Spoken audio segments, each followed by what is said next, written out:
Going live. Yeah.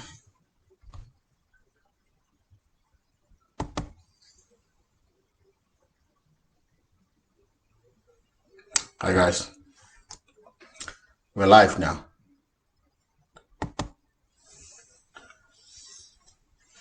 Yeah, thank you very much guys for joining us. So this is how we're gonna do it this afternoon.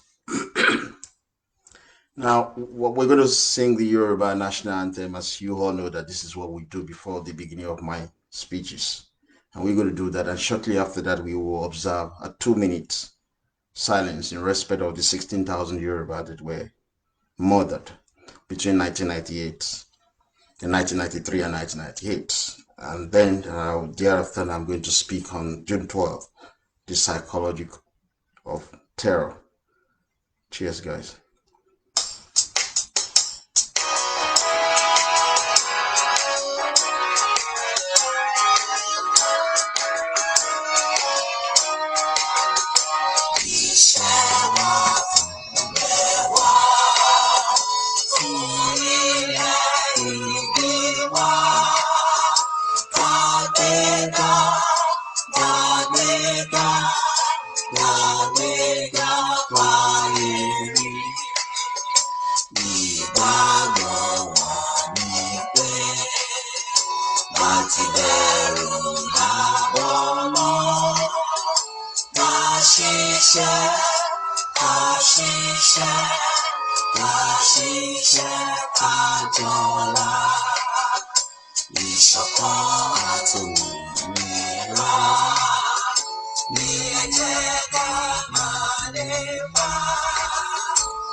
Yeah, thanks so much, guys, again for joining us. That's exactly 1 p.m. Yoruba time. We are going to observe a 2 minute silence in respect of the Yoruba they were killed. So, folks, let's go for 2 minutes. Thank you.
Thank you, guys, for observing the 2 minute silence in honor of the over 16,000 Yoruba children, women, and men that were murdered between 1993 and 1998 over the June 12th struggle. Many people have asked us How did we come about the figure, the 16,000? It was also our movement, the Young Yoruba for Freedom, that disclosed the number of Yoruba that were killed between 1963 and 1964 over the imprisonment of Chief Obafemi Awolowo, the first sitting premier of the Yoruba nation. 14,528 Yoruba people, including children, women, and men, were killed by the Fulani and the Hausa Fulani and Igbo. This was led by Colonel Mallory, and later Captain Patrick Chukwuma Eziogu. We have the record, we've done the research.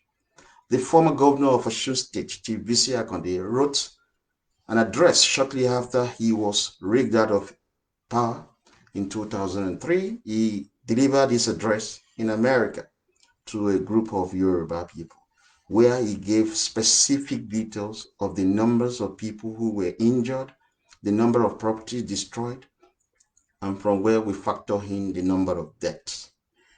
From our finding, over 16,000 Yoruba children, women, and men were killed by the Hausa Fulani and the Igbo, who were in the Nigerian military and in the police. I'll give you a personal experience in respect of June 12th. And I've spoken about this many times, but I will repeat that of my very good friends. And I've spoken about the fact that my mother used to be the president of Nubife, the Bankers Association, and she was leading the entire Western Nigeria. She was young at that time, 27 years ago, and she was arrested several times. As a young secondary school student, I witnessed several arrests of my mother because of the fact that she had to call out staff, junior staff, to go on strike. Then they were holding meeting with Kokori and the rest of them. That was a personal one from my own end. When I was young, during the June 12th election, I was not 18, so I couldn't participate. And most of us were at that age. We were minor. But after that election, I used to go to Lagos to visit an uncle who was the former principal of King's College, Lagos. I have two other friends. I was the youngest. And I'm not proud to say this, but the Yoruba nation has been miserable for a long time. The youngest, and I was the only one who had attended secondary school. Yet Yoruba started free education in Africa. My other friend, Kazim and Wale, were almost the same age as I am then, maybe 16. They might be older than me by probably a year or two.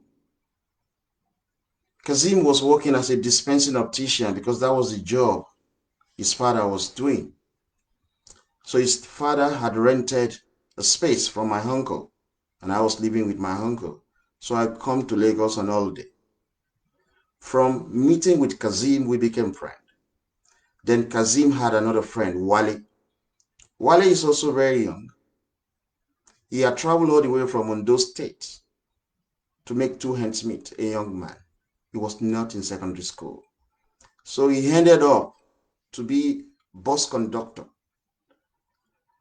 Kazim had a home. He can as well go to his father's house every night, which was far from Ikeja. So, but Wale was sleeping rough on the streets as a bus conductor.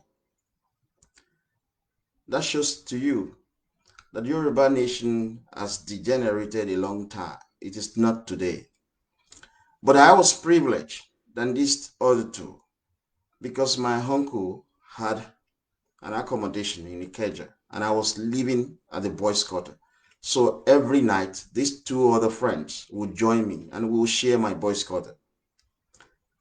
There was this day, people were protesting on the street. We were sitting around.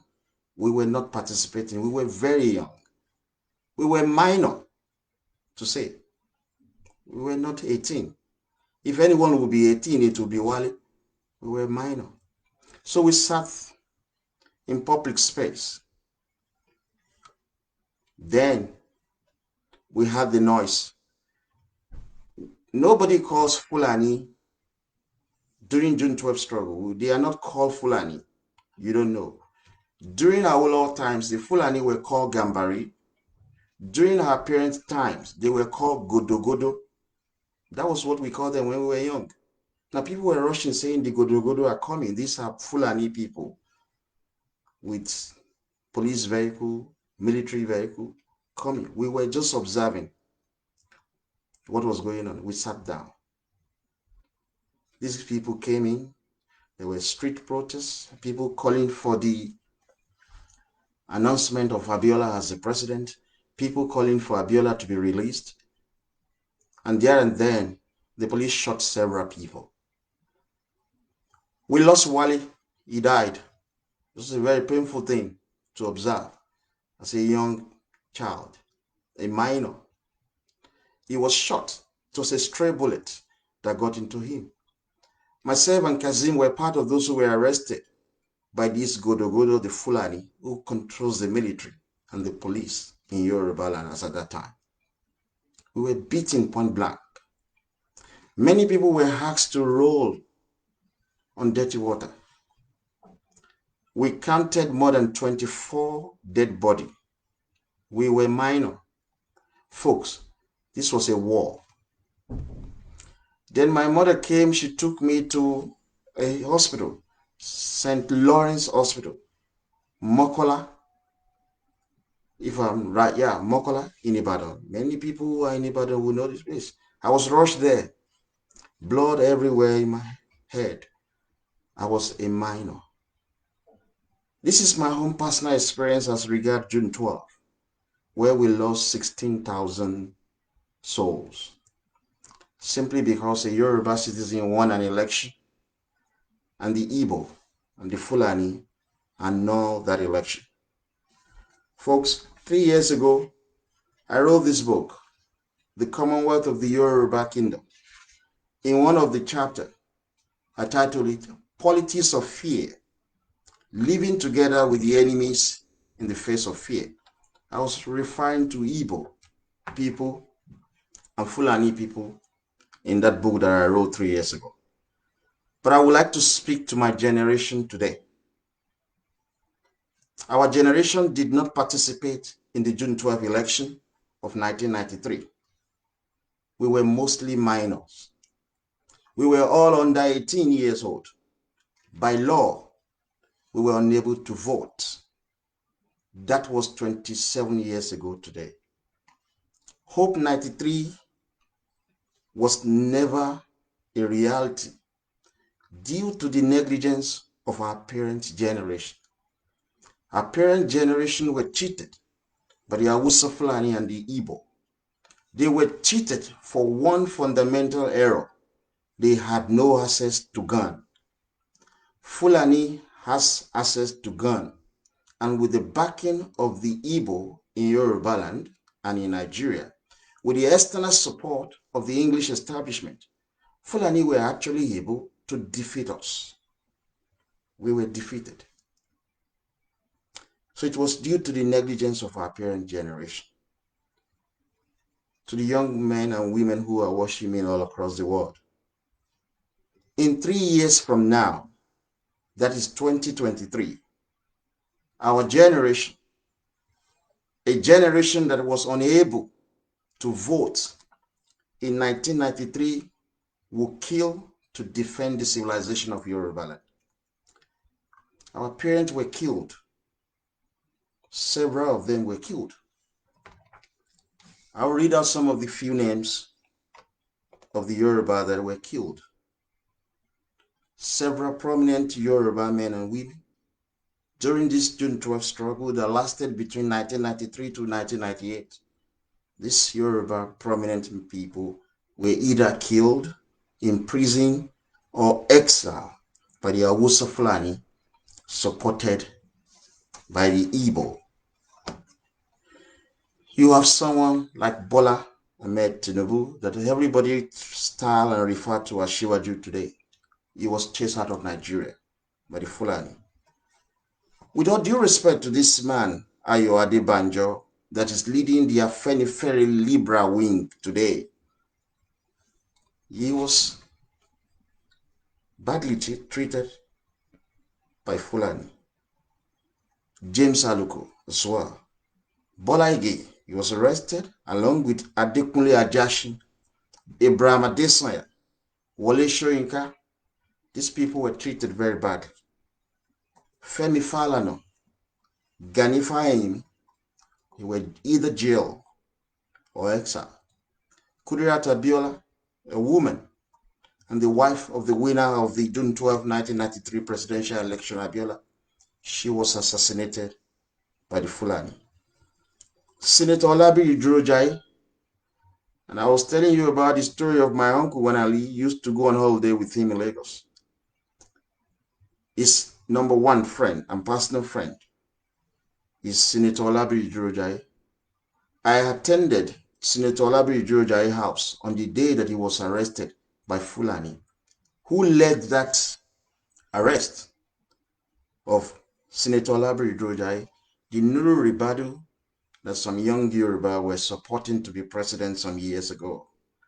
Nuru Ribadu was the informant, the head of that for Abacha in Lagos. Nuru Ribadu was the man that was pointing out all Nadeko's leaders' houses to Abacha. I'm speaking on the psychology of terror. You will see how Awusa Fulani and the Igbo have terrorized the Yoruba nation.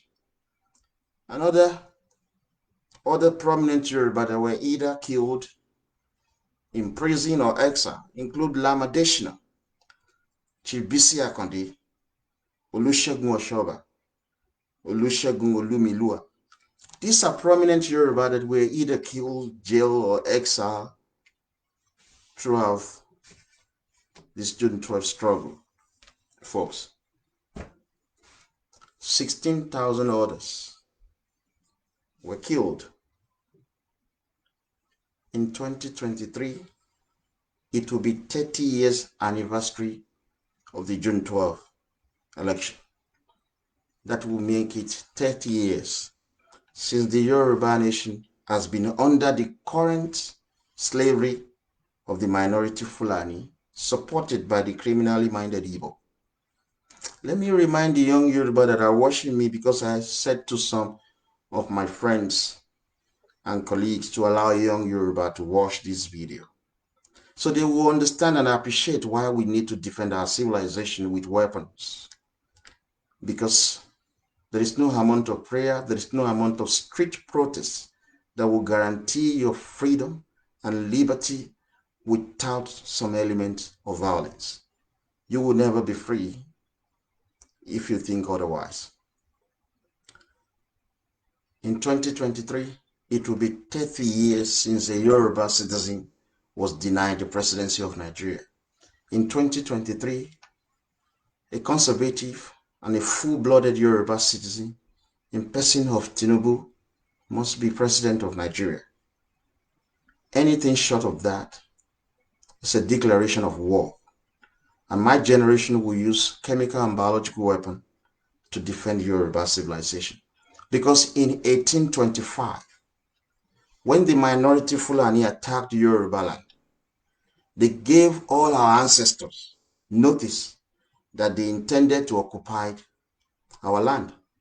That was what they said to our ancestors in 1825. That notice meant that they will kill, they will destroy, they will trample on men, women, and children, and everything that we hold there as a people and a nation. The goal of Fulani in 1825 was very clear. They want to occupy our space, and they are willing to kill. So if we have no weapon to defend ourselves, in 1825, Yoruba land would have been overtaken. You remember, it was the same notice the German gave to the English, that they are going to occupy the entire Western Europe. They occupied the entire France, and were moving straight on to England. And Winston Churchill stood up to defend the honor of his people. He wasn't praying to God. He wasn't pleading with Hitler. He rallied around his people. They got weapons, went to war. Over 1 million people died. To defend your civilization, you must be willing to kill those who wish to kill you.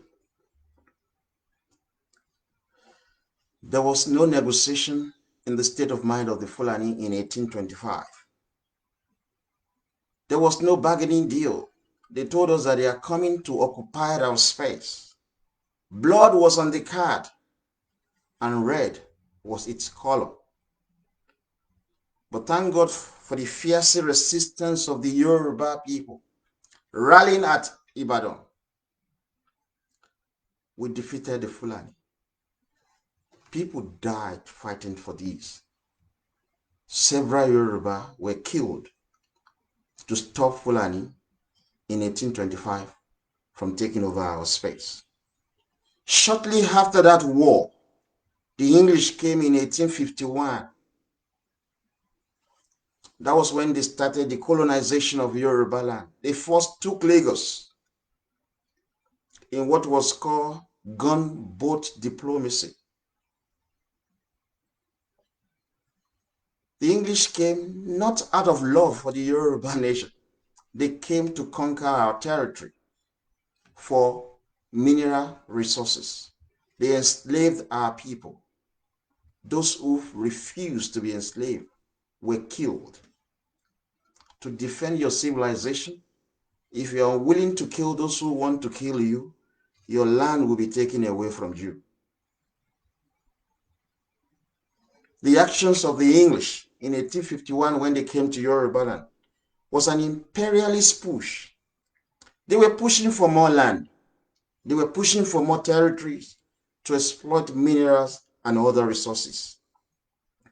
If you did not agree by total pressure, they simply apply brute force. To hell with you and all you care for. Guns are very important. Chemical and biological weapons are the weapon the Yoruba nation needs to defend our civilization. South Africa has it. India has it. Pakistan has it.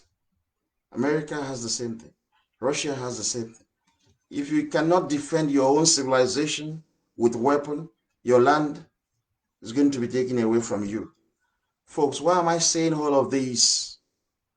We're talking about psychology of terror. Psychology simply means scientific study of human mind. That is the colloquial meaning of psychology.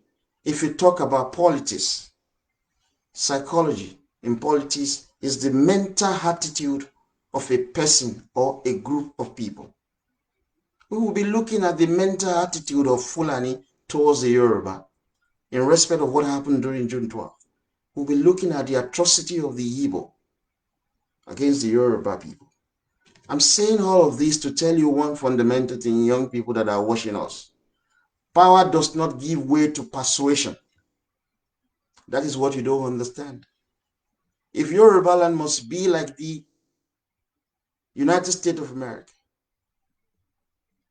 if Yoruba land must be well developed the way England is today, you must note one thing. Power does not give way to persuasion. No. We cannot persuade Fulani to give up our waterway, something that they have been controlling since the suspension of regional government. We cannot persuade Fulani to give up the control of our military and our police. They will never. We cannot persuade Fulani to give up the control of our custom. We cannot persuade the Fulani to give up the control of our prison. We cannot persuade the Fulani to give up the control of our crude oil and other mineral and natural resources. They have been controlling all of these things since 1966 when the Igbo suspended regional government. In 1967, Awolowo gave a speech asking the Hausa Fulani and the Igbo that we return back peacefully to regional government, otherwise there will be consequences. Since 1967, more than 50 years ago, we are still talking about the same thing, a return to the regional government. So power does not give way to persuasion. You can't persuade Fulani that there must be justice in Nigeria. You cannot persuade them. You cannot persuade the Igbo that they will have to cease their influx into Yoruba land. They will not listen to you. You cannot persuade the Igbo to stop their criminality across Yoruba land. They will never, because power does not give way to persuasion.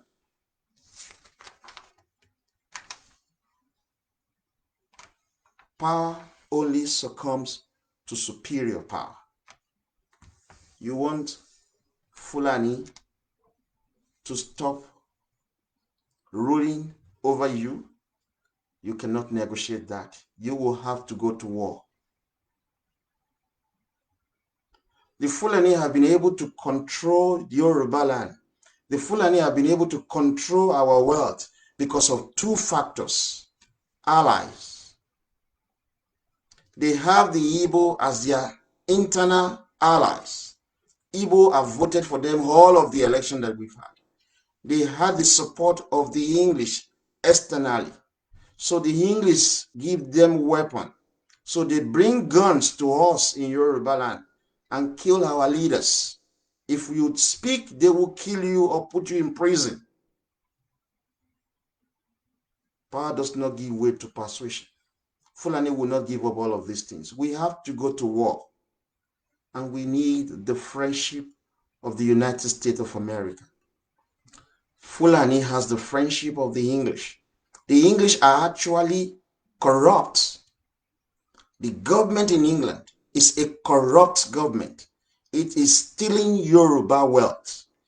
You and all other Yoruba, wherever you may be, you are poor, miserable today because the English support what the Fulani are doing to steal your wealth. It is what we call neo-colonialism.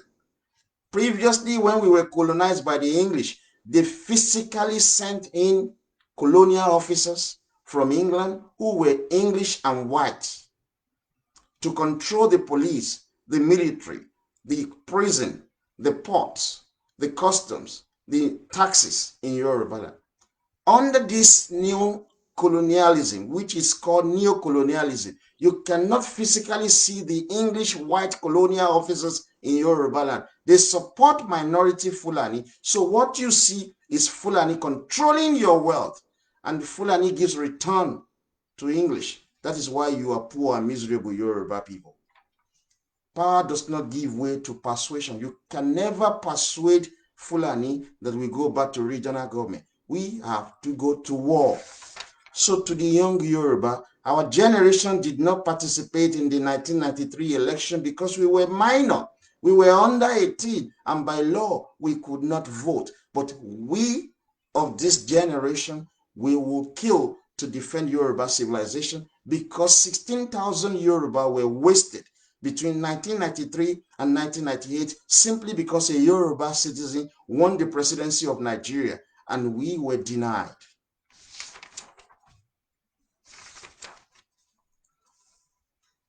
So folks, our grandparents got rid of the English and we became independent first in 1951 under self-rule, and people almost and always they missed us. We became an independent nation from the English colonial government in 1951 under the self-rule, and in 1960 under parliamentary system based on the regional government. Let me correct an impression. The Yoruba born from the 1st of October 1960 are never colonized. Slavery happened to Yoruba land from 1851 to 1951. Eventually, on the 1st of October, the English colonial government left Yoruba land for good.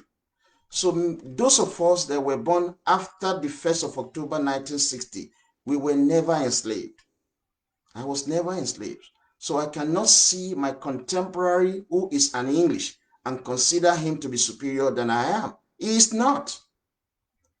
That is why the young Yoruba for freedom, we rejected the appellation that our parents who were enslaved because they were born before 1st of October 1960, they used to call English as English colonial master.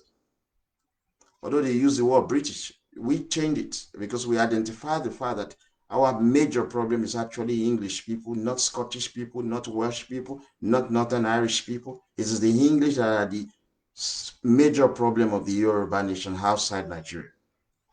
So we can forgive our parents for calling English colonial government English colonial master. We cannot call them that.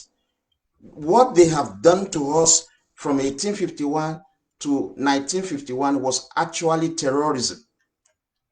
So we call them English colonial thugs. Nobody should call them ever again English colonial masters. They were thugs. They were terrorists who came into our space and killed our people and took over our land, suppressed and subjugate our people, and stole our wealth. So those of us who were born after October 1st, 1960, you cannot look at yourself as slaves. That would be mental slavery. But one thing has gone on for far too long, and it's only happening in Nigeria, and it is only happening to the Yoruba people. Because of the neo-colonialism of the English giving support to minority Fulani without the English showing their face the way they used to do in the past. The Yoruba as the majority in Nigeria at 60 million, we are being suppressed and subjugated. I watched one of the recent interview of Iba Gani Adam, and I think he made absolute sense when he stated empirically, with empirical evidence, that the Yoruba are actually 80 million of the population of Nigeria. Based on the research that we've done as a movement, YYF, Yoruba is actually 60 million and we are the majority. But with the empirical evidence that Aare Ona Kakanfo supplied recently in his recent interview, you see Igbo trooping into Yoruba land. This increases our population. You see Hausa Fulani trooping into Yoruba land. You see people from the Middle Belt, they are coming to Yoruba land. You see people from Southside, they are heading to Yoruba land. You see people from Kanuri land. Every one of them want to come and die in Yoruba land. And he gave a very empirical evidence that Yoruba is actually 80 million people. We are the majority. The Hausa Fulani are 49.4 million people. The Igbo are 40 million people. The Yoruba has the majority because of the reasons that I have given. But as majority in Nigeria, we have never ruled the country. And this will be shocking to you. We've never ruled Nigeria as majority.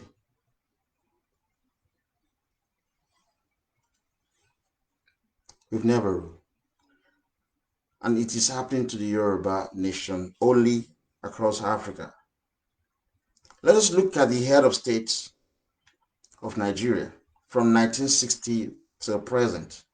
Any nation where minority rule, you will never be great. Such a nation will never be peaceful. If you look at the United States of America, 73% of the population of that country is Caucasian white people. 12% is African American.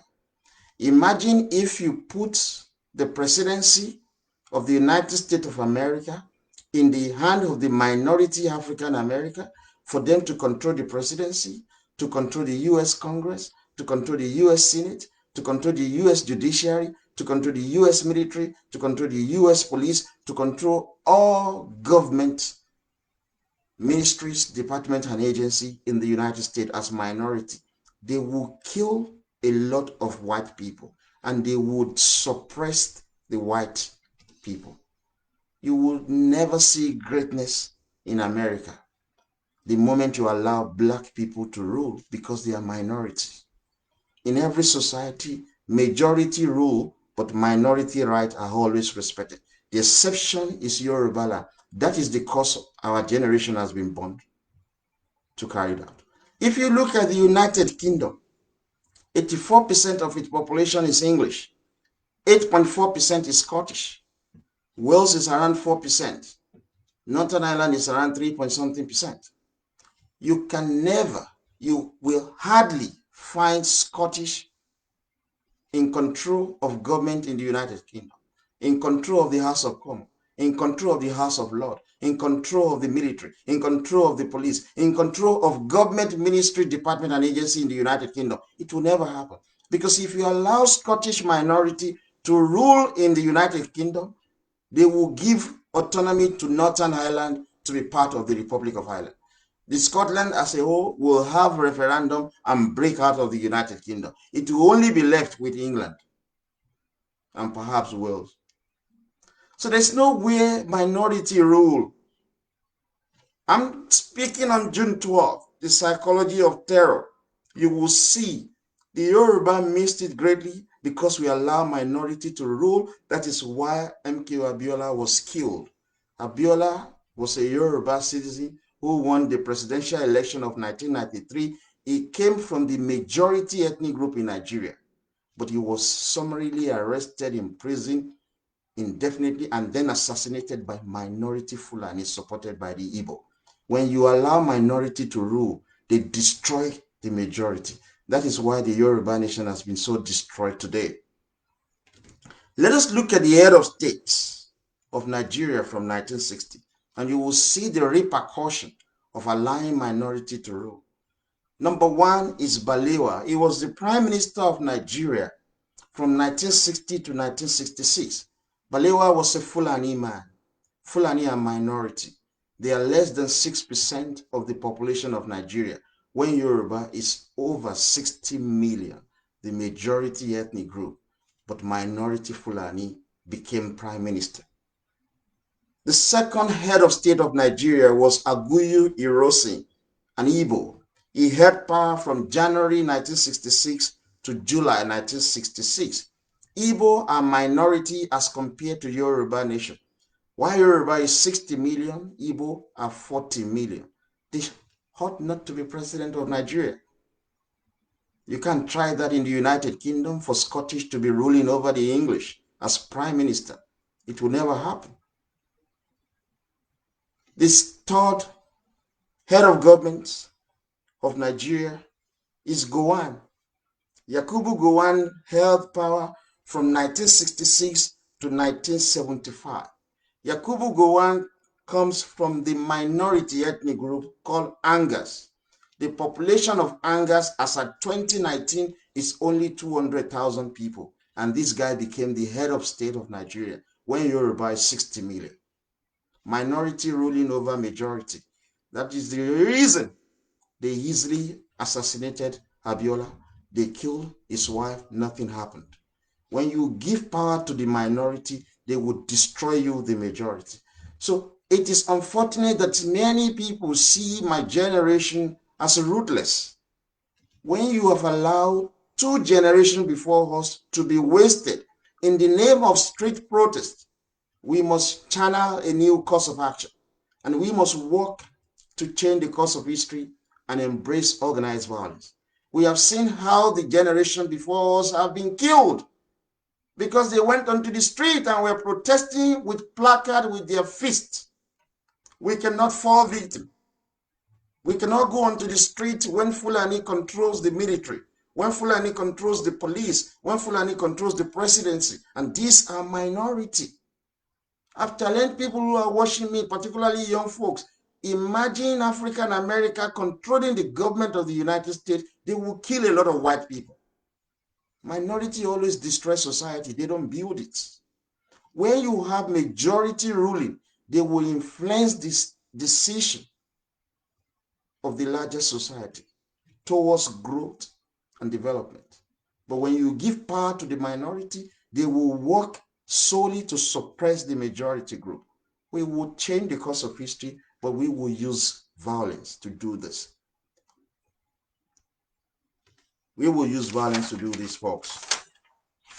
We will use violence because power does not give way to persuasion. You can never persuade someone that is subjugating you to stop. No, it is never done. They went to war in America. That is why their flag has a red color. They went to war in United Kingdom. That is why their flag has a red color. Look at all the countries of the world. They always have red color because you cannot get your freedom and liberty via persuasion. You must go to war. You must kill, because those who are suppressing you do not wish to stop.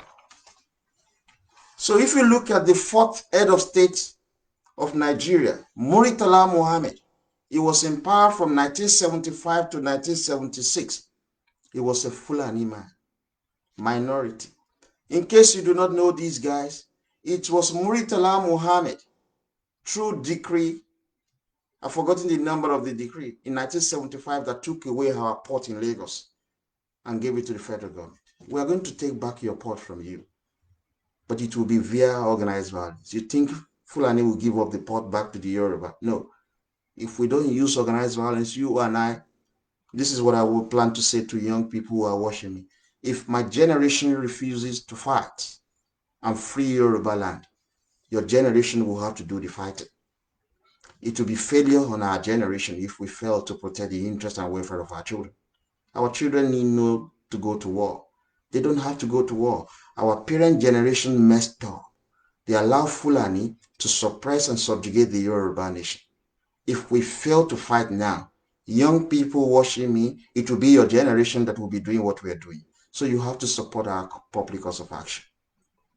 So Murtala Muhammad was the fourth head of state of Nigeria. He was a minority, a Fulani man. The fifth head of state of Nigeria was Obasanjo. Obasanjo had power from 1976 until 1979. Obasanjo is Igbo. His father is from Igbo land. Igbo people are minority to the Yoruba people. The sixth head of state of Nigeria was Shehu Shagari. Shehu Shagari had power from 1979 until 1983. Shehu Shagari was a Fulani man, minority, ruling over majority. Look at what is going on in China. Everybody speak eloquently about the development that the Chinese people have brought to bear in this modern age. They have more than 5 different ethnic groups, but the Han ethnic group is about 96% of the total population of China. They are the one ruling. Imagine if that ethnic group is not in control of China. China would not have been developed. Everywhere you go to in any society, majority must rule. Yoruba are having problems. We're facing hell of challenges. Our leaders are being killed. Our leaders are being put in prisons from one generation after another because we allow minority to be in power and rule over us. And this will continue until we have friends. We have allies. That is why my generation is looking up to the United States. Some liberals don't like it. They said because the United States are Caucasian, white people. I have challenged you. Provide one shred of evidence of the United States of America ever colonizing Yoruba land. Just one. They don't have, because we speak the truth. We were colonized by 3 irresponsible nations on this planet Earth. England colonized the Yoruba part of Nigeria. France colonized the Yoruba part of Togo. Germany colonized the Yoruba part of Benin Republic. These were the 3 nations that enslaved the Yoruba people. So why should I hate people from Poland? Because they are white? Why should I hate people from Latvia? Why should I hate people from Bulgaria?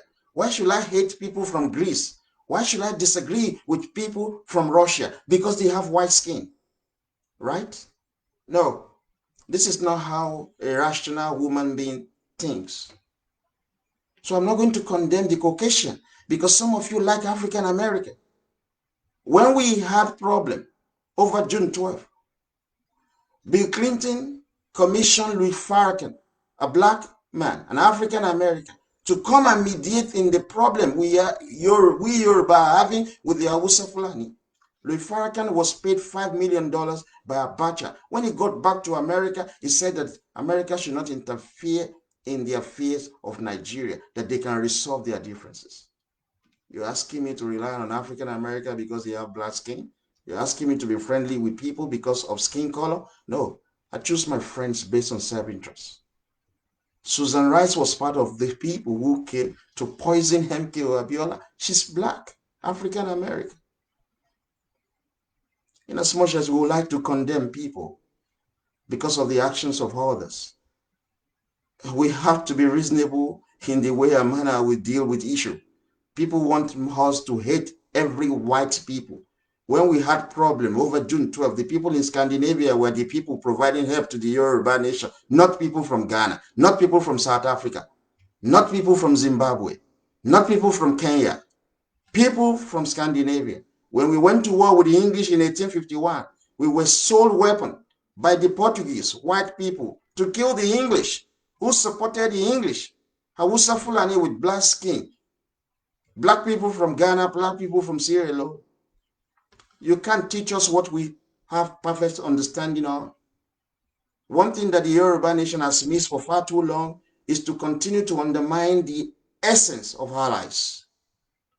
Fulani cannot produce atomic bomb. They cannot produce nitrogen bomb. They cannot produce nuclear bomb. Yet they are the one ruling over Yoruba. But Yoruba can produce all of these three bombs. So how do they do it? Because they have the support of the irresponsible English establishment. So if we do not have the support and the backing of the United States of America, you will continue to be miserable. You don't go to war without having allies. I will all build great Yoruba region with the working of the Israeli people. They are white skin. So folks, Shagari was the 6th head of state of Nigeria. He held power from 1979 until 1983.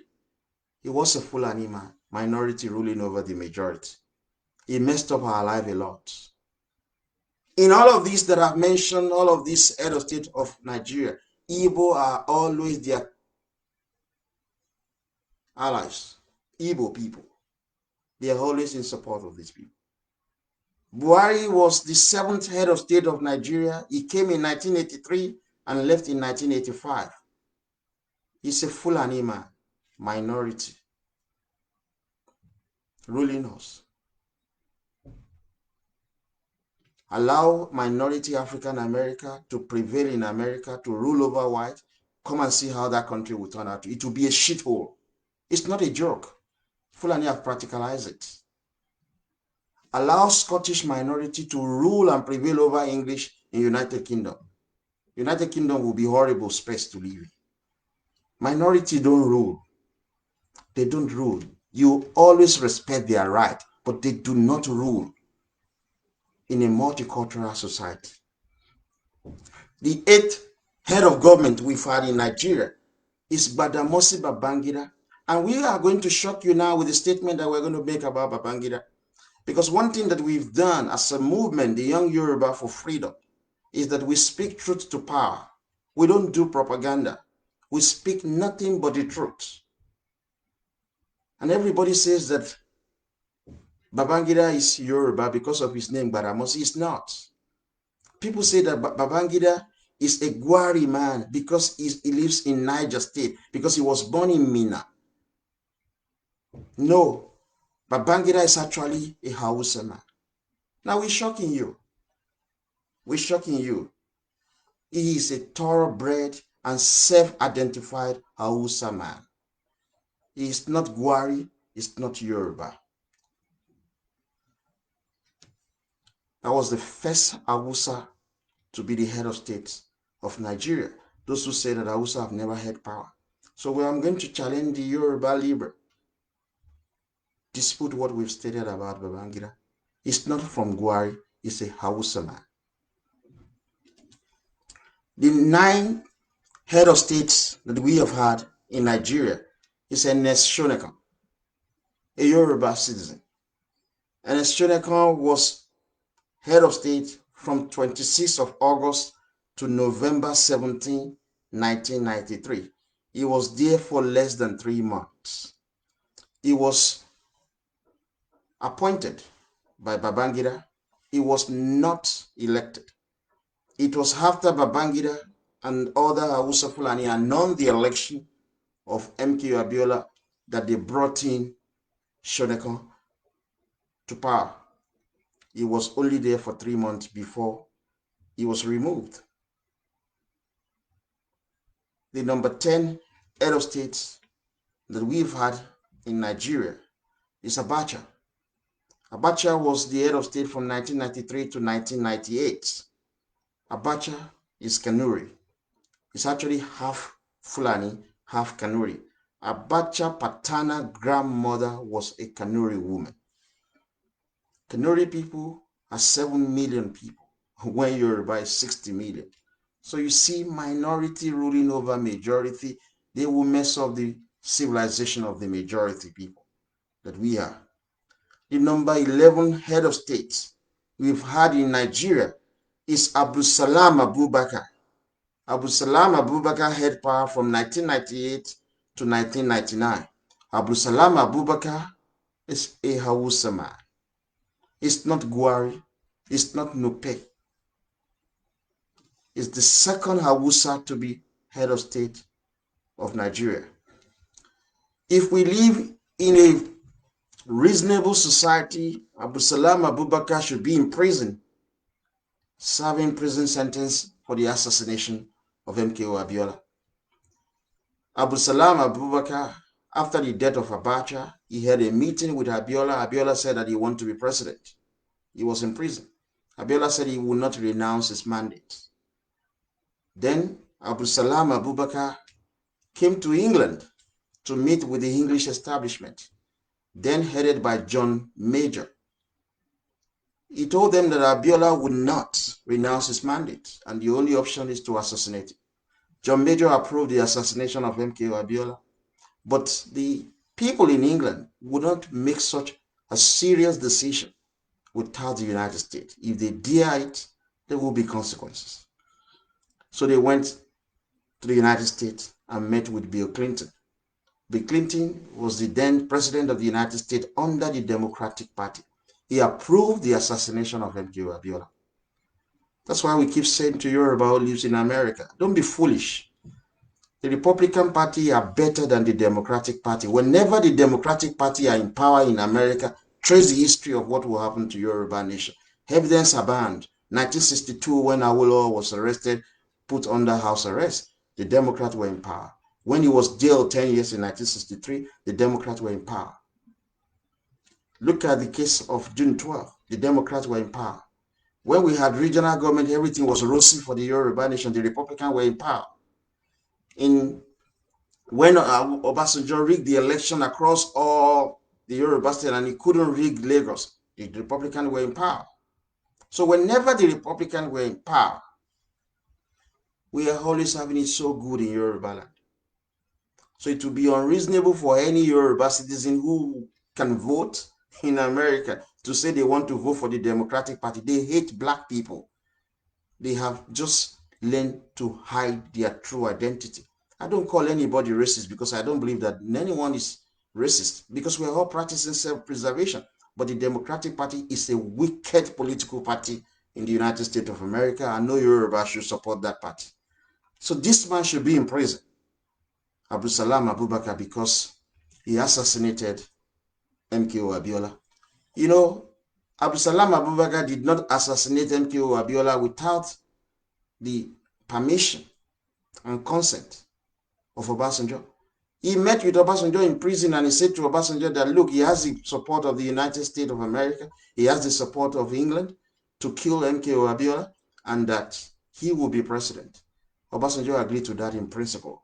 He agreed to the assassination of Abiola so that he could be president. And we've said to you that when this guy dies, Obasanjo, we're going to use his blood to cleansing the Yoruba nation because he's done so much evil for our space. He made Yoruba land a conquered society when he was first head of state, when he was deputy to Muritala Muhammad and he became head of state. He will pay for the consequences of his action. So this 12th president we've had, or the 12th head of state we've had in Nigeria, is Obasanjo. He held power from 1999 to 2007. Obasanjo is Igbo and then minority. The 13th head of state of Nigeria was Yar'Adua. Yar'Adua was in power from 2007 to 2010. He was a Fulani man, another minority. The 14th head of state of Nigeria was Jonathan. Jonathan was in power from 2010 to 2015. Jonathan is an Ijaw citizen. Ijaw people are 14 million people when Yoruba is 60 million. Another minority presiding over the affair of Nigeria over the majority Yoruba. The 15th head of state we have had in Nigeria is the current president of Nigeria, Mr. Buhari. He's been in power since 2015 and he will leave in 2020. It's a Fulani, yet another minority.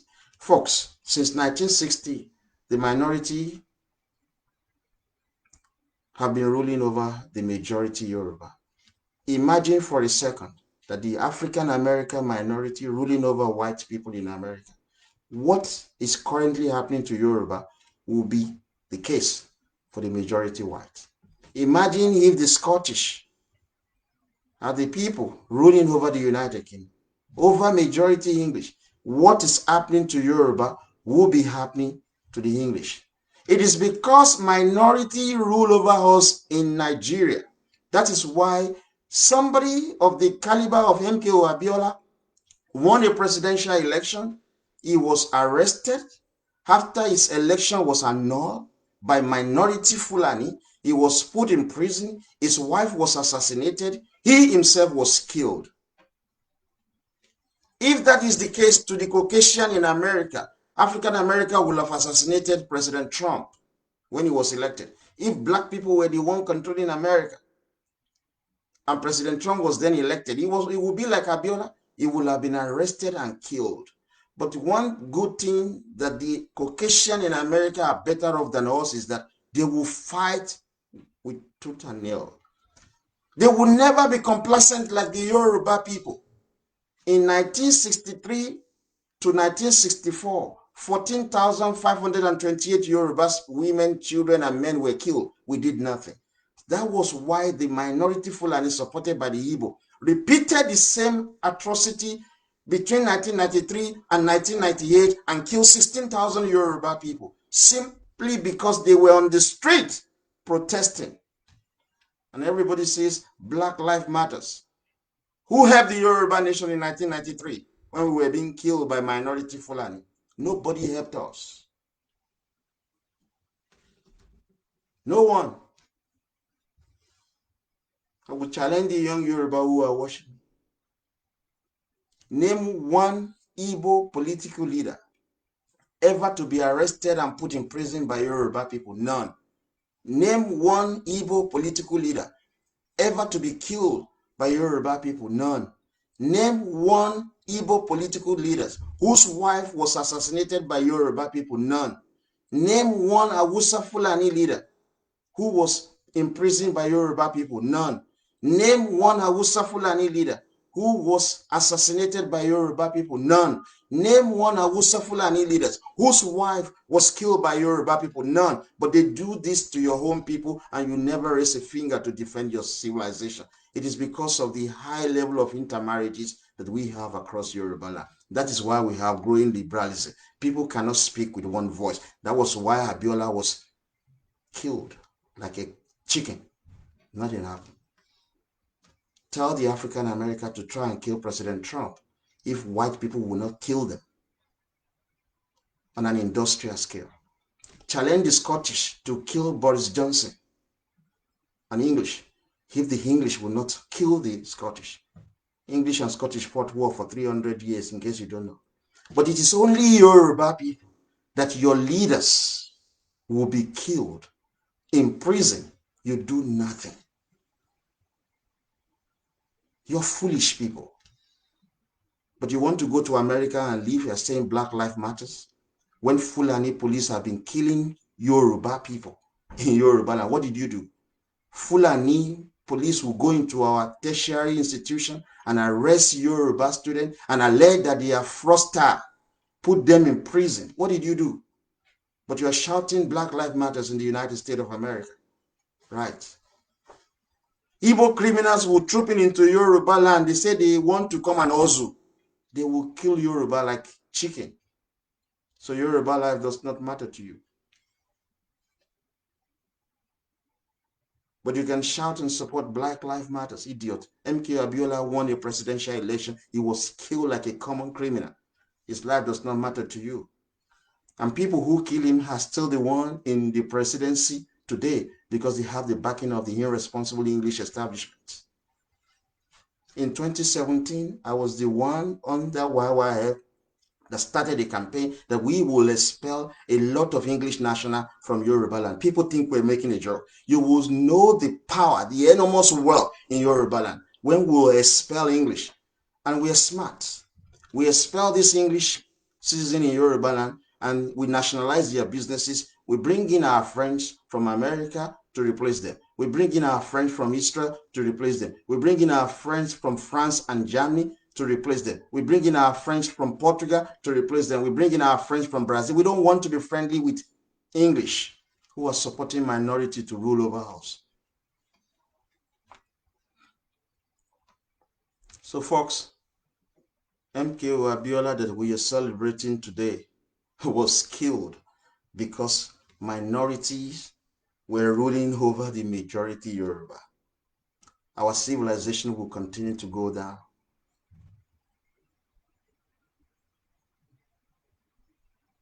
Our civilization will continue to go down. Kudirat Abiola was killed because minority were in power, ruling over the majority Yoruba. Because minority are ruling over us in Yoruba land, this is fueling the growing liberalism in Yoruba land.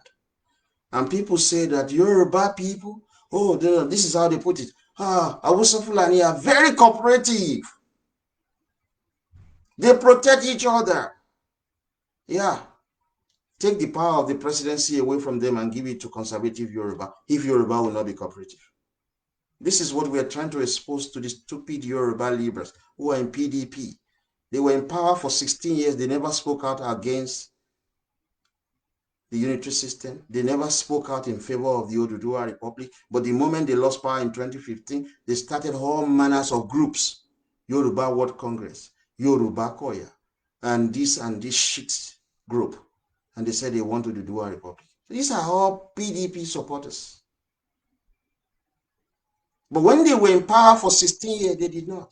So all of you that are saying that Yoruba do not agree with each other, let the Yoruba control the presidency for 50 years that Hausa Fulani have been controlling it. That is when you will know that the Yoruba are in favor of one. That is when you will realize that the Yoruba actually support each other. You think Fulani support each other. I've been saying to people that the Kanuri people do not like Fulani. Kanuri people defeated Ottoman Danfodio. Ottoman Danfodio was killed in the Middle Belt, in case people don't know. It is because Fulani are in power. They are using the power of coaction taught them by the irresponsible English establishment to suppress and subjugate everybody in Nigeria. When you allow minority to rule you, they destroy your civilization. Fulani are not together. Take the presidency away from them. That is when you will realize that Yoruba can speak with one voice.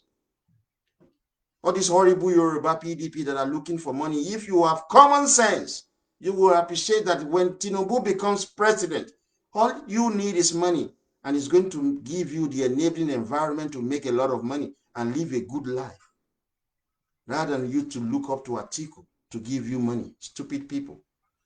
We will speak with one voice when we control the presidency of Nigeria.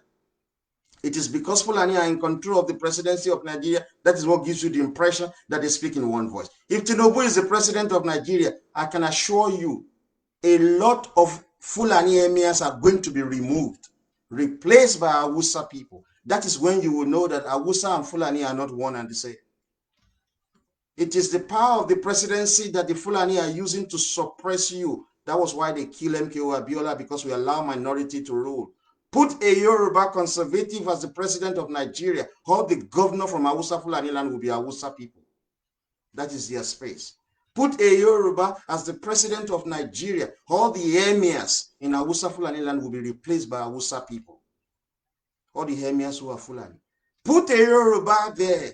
All the senators, House of Representatives in Hausa Fulani will be Hausa people. That is when Hausa and Fulani will start fighting each other. You will know that they are not one and the same. Stupid Yoruba Libra, you have no common sense to think. All you think about is money. All you think about is how you are going to marry so many women. All you think about is how you are going to travel abroad with girlfriends. You don't even have respect for your children. You don't even treat them right. That is what liberalism has done to the Yoruba nation, because we allow minority Fulani to rule over us. Fulani are so powerless. They just have the backing of the irresponsible English. So folks, it is because minority rule over us. That was why it was easy for minority Fulani supported by Igbo to put Awolowo in prison. Your 402 Orisha. Awolowo will be canonized. I keep saying to you, we have 401 Orisha. All of these Orisha were human beings like us when they were alive. They did exceptional things. That was why we are praising them. It is the same thing Jesus Christ did when he was alive. He was an ordinary human being. He did exceptionally well that people see him as the Son of God. Muhammad did the same thing. Ogun, Shango, Oya, and all of them. They did exceptionally well. That's why we praise them today. Awolowo is going to be the 402 Orisha. We will canonize him the same way the Catholic are doing, because he did excellently well for the Yoruba nation. It was because Fulani were ruling, minority. That was why they put Awolowo in prison. It was because minority were ruling you. That was why they killed MKO Abiola. So you have to take the power of the presidency from this minority. They are unwilling to give it up. Power only succumb to superior power. We need the United States of America. We're not talking about race and race relation. We're talking about self-preservation. I've challenged people. Now I'm challenging you again. Provide one shred of evidence of the United States of America ever colonizing Yoruba land. One single shred of evidence.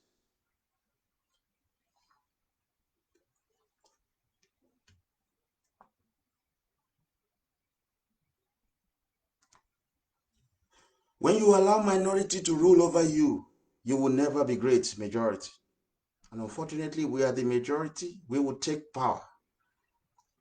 I will live so long in my life to see that we expel English national from Yoruba land because of the atrocity of the English establishment against the Yoruba nation. People think it's not going to be possible, right? We are so wealthy, Yoruba people. English are just suppressing us by backing minority Fulani. And they will leave our space. So to the Yoruba who lives in England, it is your choice.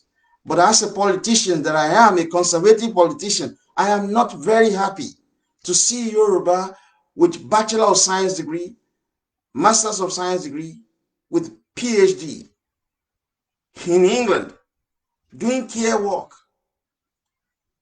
working as a security guard, working in supermarkets, working as car park attendant, doing horrible jobs in England. But the English who are living in Yoruba land with no university education, they control the best of jobs in our space. You will come home, you will see. Those of you Yoruba, we need to build our own space. All of this time that people are shouting that Black Lives Matters, why is it that you cannot develop your space in your African country, that you want to live and die abroad, particularly in the European country? Why? It is because of the shit country that was created by you, by European people. We condemn white people because somebody has been shot and killed in America, because a black man has been shot and killed in America, but we want to hold tight to Nigeria that was created by English.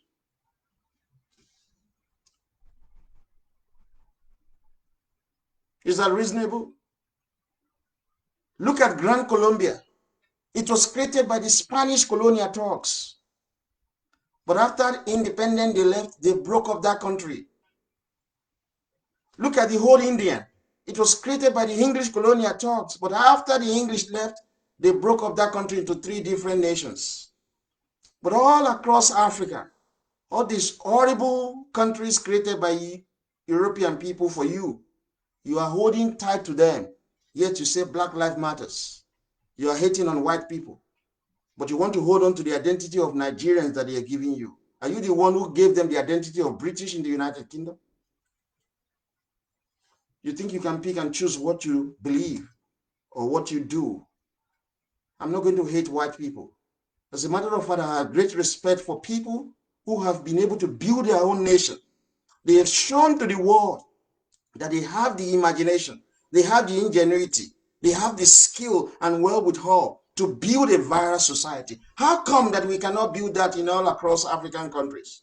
Because of the horrible countries that were created for you, that you have hold tight to. So folks, we are having problem in Yoruba land. MK Abiola is not alive with us today. His wife was assassinated. He was killed because we allow minority to rule and prevail over us in Nigeria.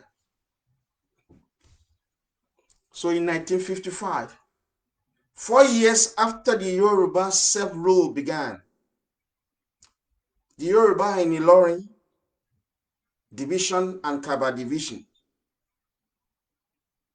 who were all part of the northern region, they had a series of referendum.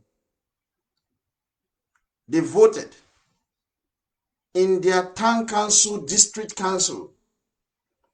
They voted to be part of Western region.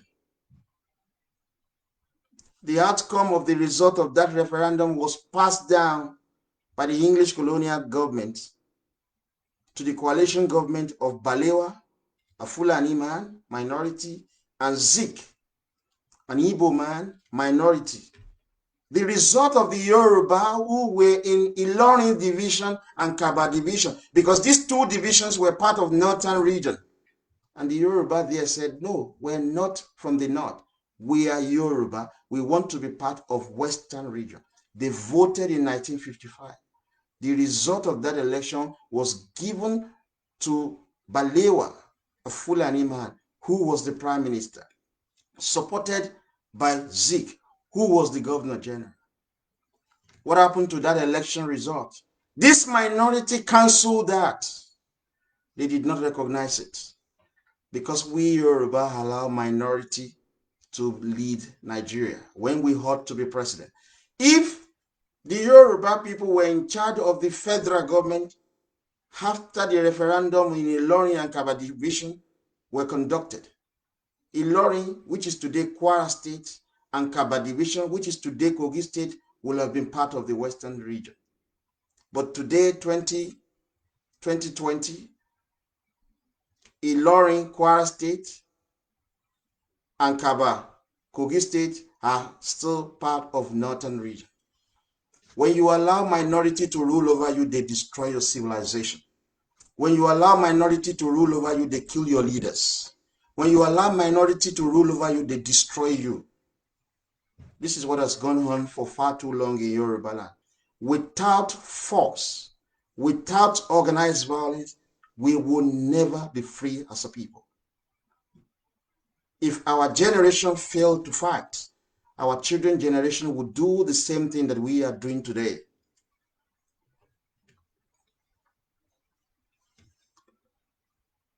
Because we allow minority to rule over us, Yoruba people. In 1962, our leader, the first elected premier of Yoruba region, Awolowo, was put in prison because we allow minority to rule. And I keep giving that example. You allow African America to rule in America, to control all the power of government, like the Fulani minority are ruling in Nigeria. They would destroy the Caucasian. But the Caucasian are not that stupid like the Yoruba people. They will never allow that to happen.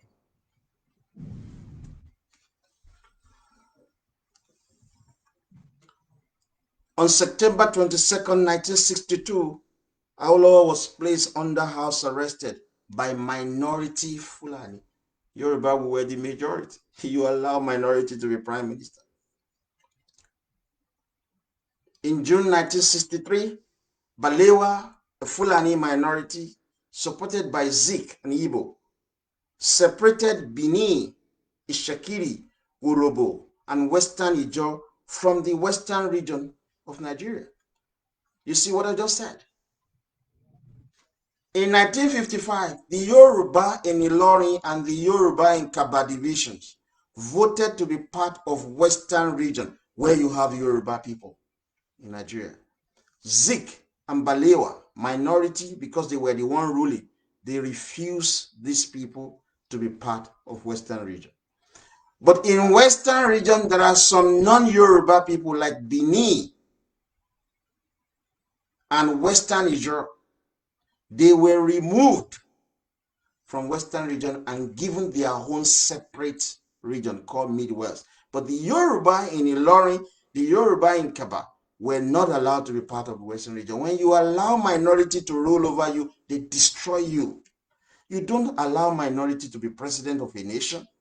You always put majority in power so that they can dictate, and they will always be about justice. But minority will destroy. So our movement and our generation, we are actually impressed with the way a man and the Caucasians are ruling America. We are impressed with the way a man and the English are ruling United Kingdom.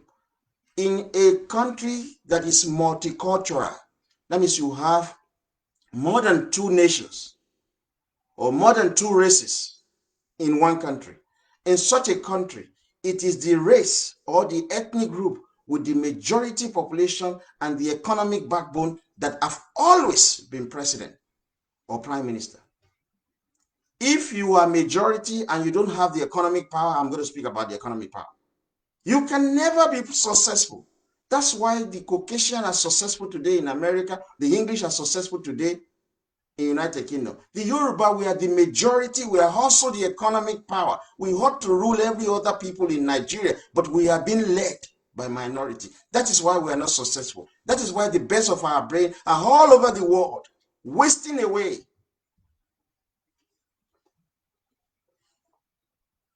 We are wasting away all over the world. So they removed Benin, Western Ijaw and others from Yoruba land because they don't want us to be great. Yet they refuse to add Ilorin and Kaba as part of Western region because we allow minority. In 3 years' time, in 2023, I can tell you for a fact, Nigeria is going to break if we Yoruba do not take power. And Lagos is the battleground because we're going to shut everywhere down. We're going to blow everywhere. You can't suppress this generation.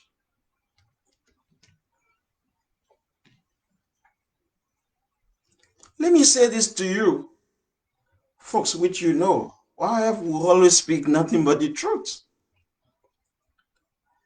Because minority were in power in the 60s, Balewa and Zik, they added Ishekiri as part of the Midwest. They removed Ishekiri from Yoruba land. Ishekiri people are Yoruba people. Do you know what happened then? You go and read your history. The Olu of Wari, who is the Oba of Ishekiri land, went to court to challenge Balewa minority and Zik, saying in court proceedings that they are Yoruba, that they cannot be removed from Western region. Do you know what Zik did to him? They reconciled there, so we will speak nothing but the truth. He was dethroned by Osadebe, the premier of the Midwest, on the instruction of Zik. They reconciled there. When you see the Igbo talk about their hopeless Biafra, they want to appropriate Ishekiri land. Ishekiri land is Yoruba land. The Olu of Ishekiri went to court. He was removed. Because what? We allow minority to rule over us. We're celebrating June 12 today. What we're actually celebrating is the murder of 16,000 Yoruba children, women, and men by Fulani and the Igbo. We allow this upon us because we allow Fulani minority to prevail over us, supported by the Igbo.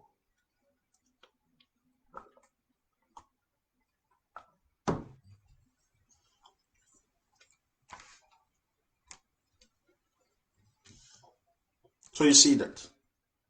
To all of you horrible evil appropriating the Shekari land, you go and read more about this.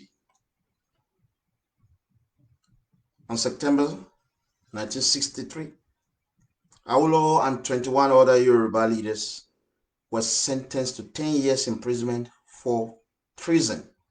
They never committed any treason. Simply because minority Fulani were in power, supported by the criminally minded Igbo, they put the majority Yoruba leaders, Awolowo and 21 others, they put them in prison. Allow black people to control the United States of America. Come and see what will happen to the majority Caucasian people. Allow Scottish people to be Prime Minister of the United Kingdom. Come and see what will happen to the English. What is going on to Yoruba land is what will happen to the Caucasian if African America should rule in America. What is currently going on to Yoruba people, the subjugation of our land, the appropriation of our wealth, the occupation of our space by minority Fulani will be the lot of the English if minority Scottish should be Prime Minister and be ruling over the English. Our generation before us, they made terrible mistakes by allowing this to happen. When Awolowo was in prison, the Yoruba people protested the unjust imprisonment of Awolowo by the Fulani and the Igbo. Awolowo did not commit treason. The Igbo and Fulani says that they said then that he wanted to take over the government from them, that he was planning a coup. He wasn't. Awolowo was the only man with his group, action group, who chased away the English from Africa. First from Yoruba land. We chased them away. But the English did not put Awolowo in prison throughout the confrontation he had with them. That is the honest truth. But under 2 years that the English left and handed over power to the minority Fulani supported by the Igbo, these two black people put Awolowo, another black man, in prison. But when Awolowo was fighting against the injustice of the English, they did not put him in prison. So some of you will say that because somebody has a black skin, then we must relate with them. They must be our best allies. They must be our best friend. You must be out of your mind to think about that. There's a lot you don't know. The Igbo and Fulani, they are black people. They hate Yoruba people. So if I were to choose between white Caucasian and Igbo and Fulani, I must be stupid to choose Igbo and Fulani as allies. No, I must be crazy. People who have deep-seated hatred for us.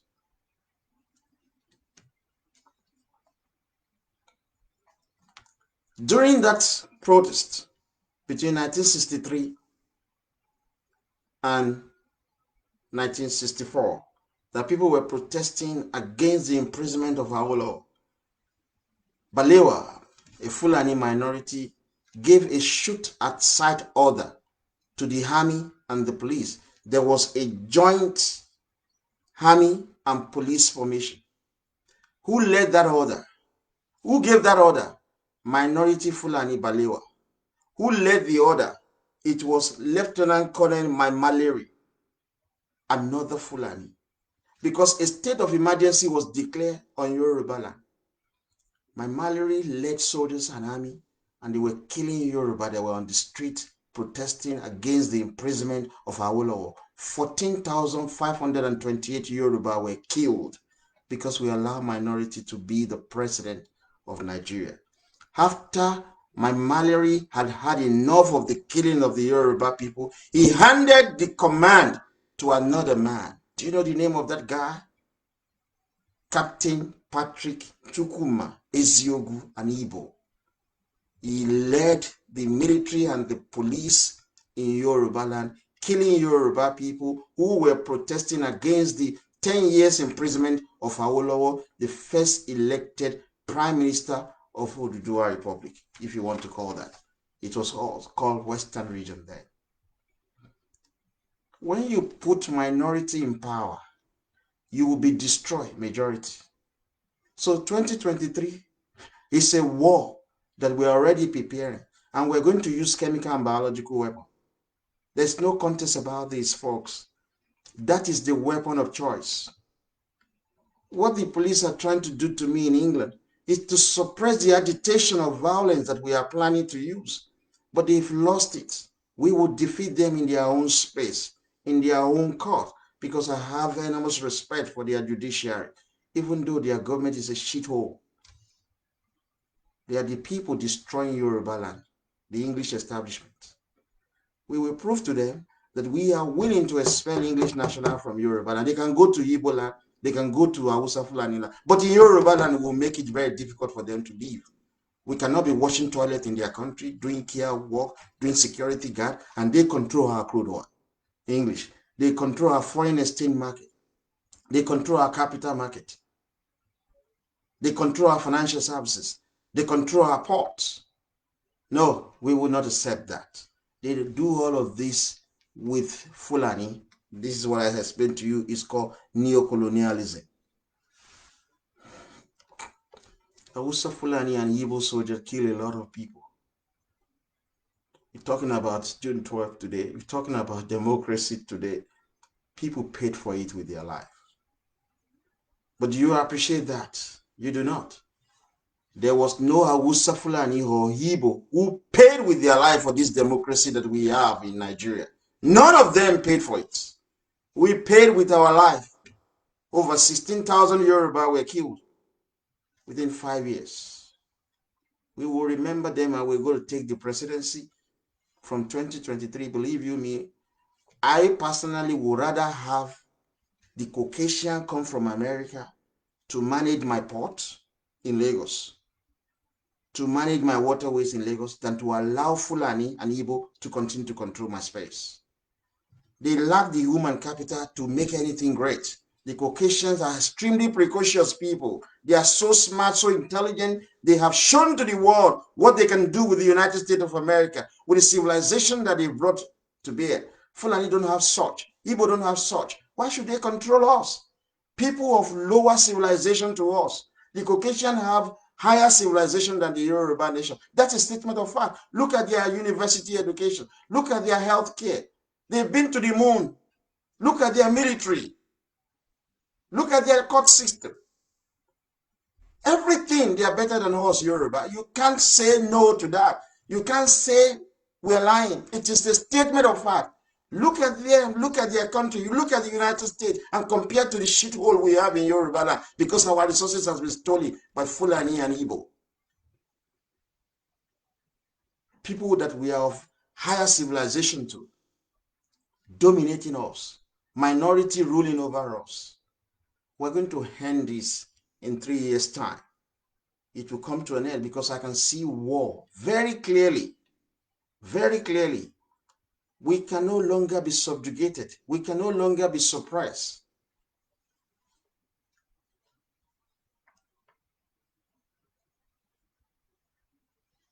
In 1993, Abiola convincingly won the election of June 12, 1993 to become the president of Nigeria.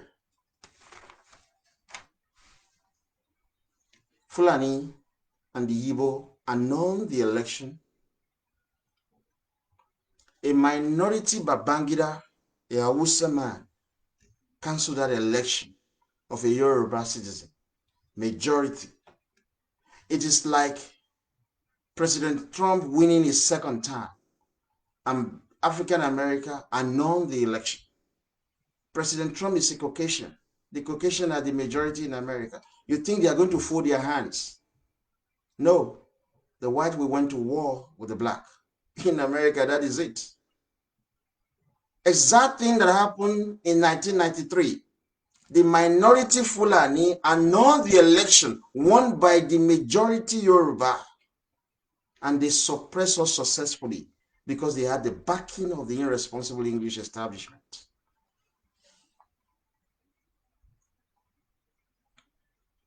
Abiola was subsequently arrested by Abacha, yet another minority.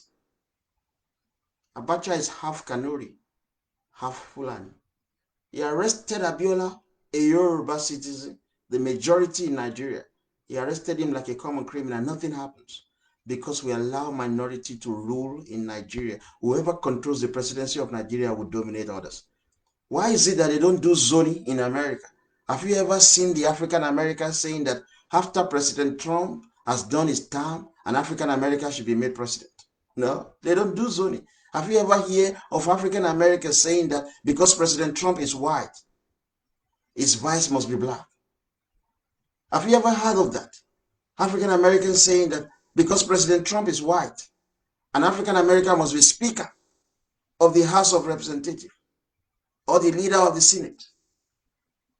Have you ever heard of that? Of African Americans saying that they must share equally the position of ministers, Secretary of State, they call it in America. They don't say that because in every society, majority rights, majority rule, minority rights are respected. But in Nigeria, everything you do is about sharing. Igbo want equal share as Yoruba, yet they are minority. Fulani control us in Nigeria, yet they are minority. Everything is upside down in Nigeria. That is why the country is a shithole. It is the fault of the English who are backing the minority Fulani. From 2023, there will be nothing like zoning. We Yoruba will rule as president of Nigeria. Tinubu will do 2 terms, hand over to another Yoruba. Another Yoruba will come thereafter. We hand over to our grandchildren, great-great-grandchildren. They will rule. If you Igbo and Fulani don't want that, we break up the country. They don't do zoning in America. They don't do zoning in United Kingdom. We're not going to participate in zoning. We Yoruba will rule in Nigeria. We will be your ministers. We will control all the appointment. We'll control everything. If you don't like it, we break up Nigeria. You can't eat your cake and have it. You cannot reject the Yoruba ruling you in Nigeria and at the same time rejecting the breakup of Nigeria. There's nothing the irresponsible English establishment can do to stop the awareness and the growing Yoruba nationalism. We Yoruba want out of Nigeria. If we cannot rule over you, we want out of Nigeria. But you Igbo and Fulani, you cannot do anything without the Yoruba. So you have to think long and hard about it and allow us to rule Nigeria the same way the Caucasian rule over African America and the United States, the same way the English rule over the Scottish in the United Kingdom.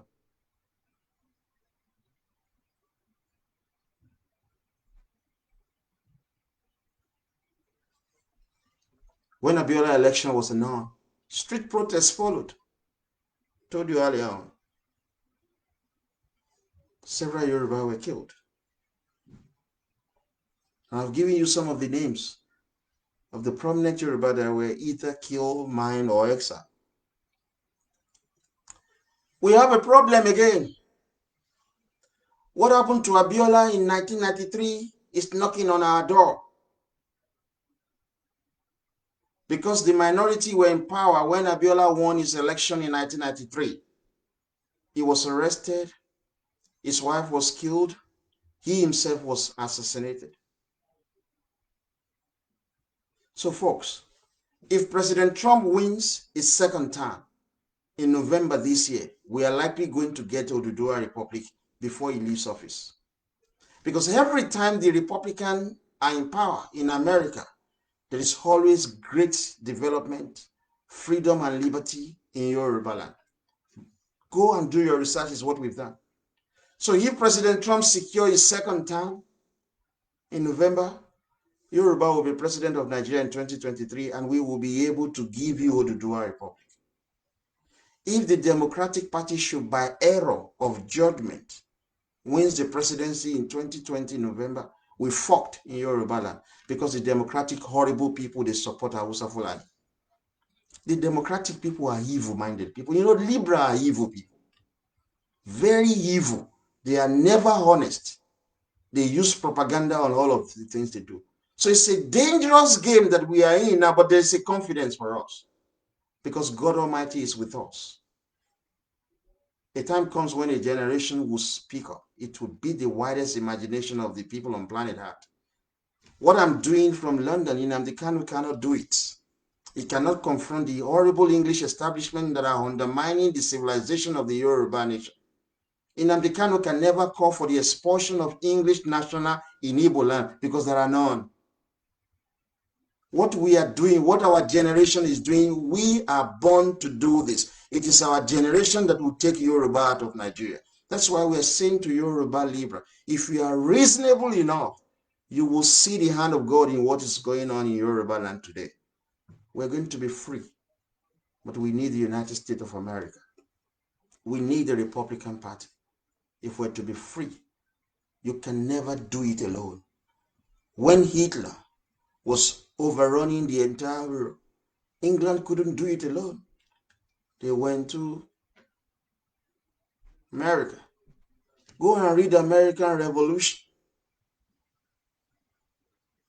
When the Spanish, the Dutch, and the French wanted to fight the English over taxation, they went to France for military support.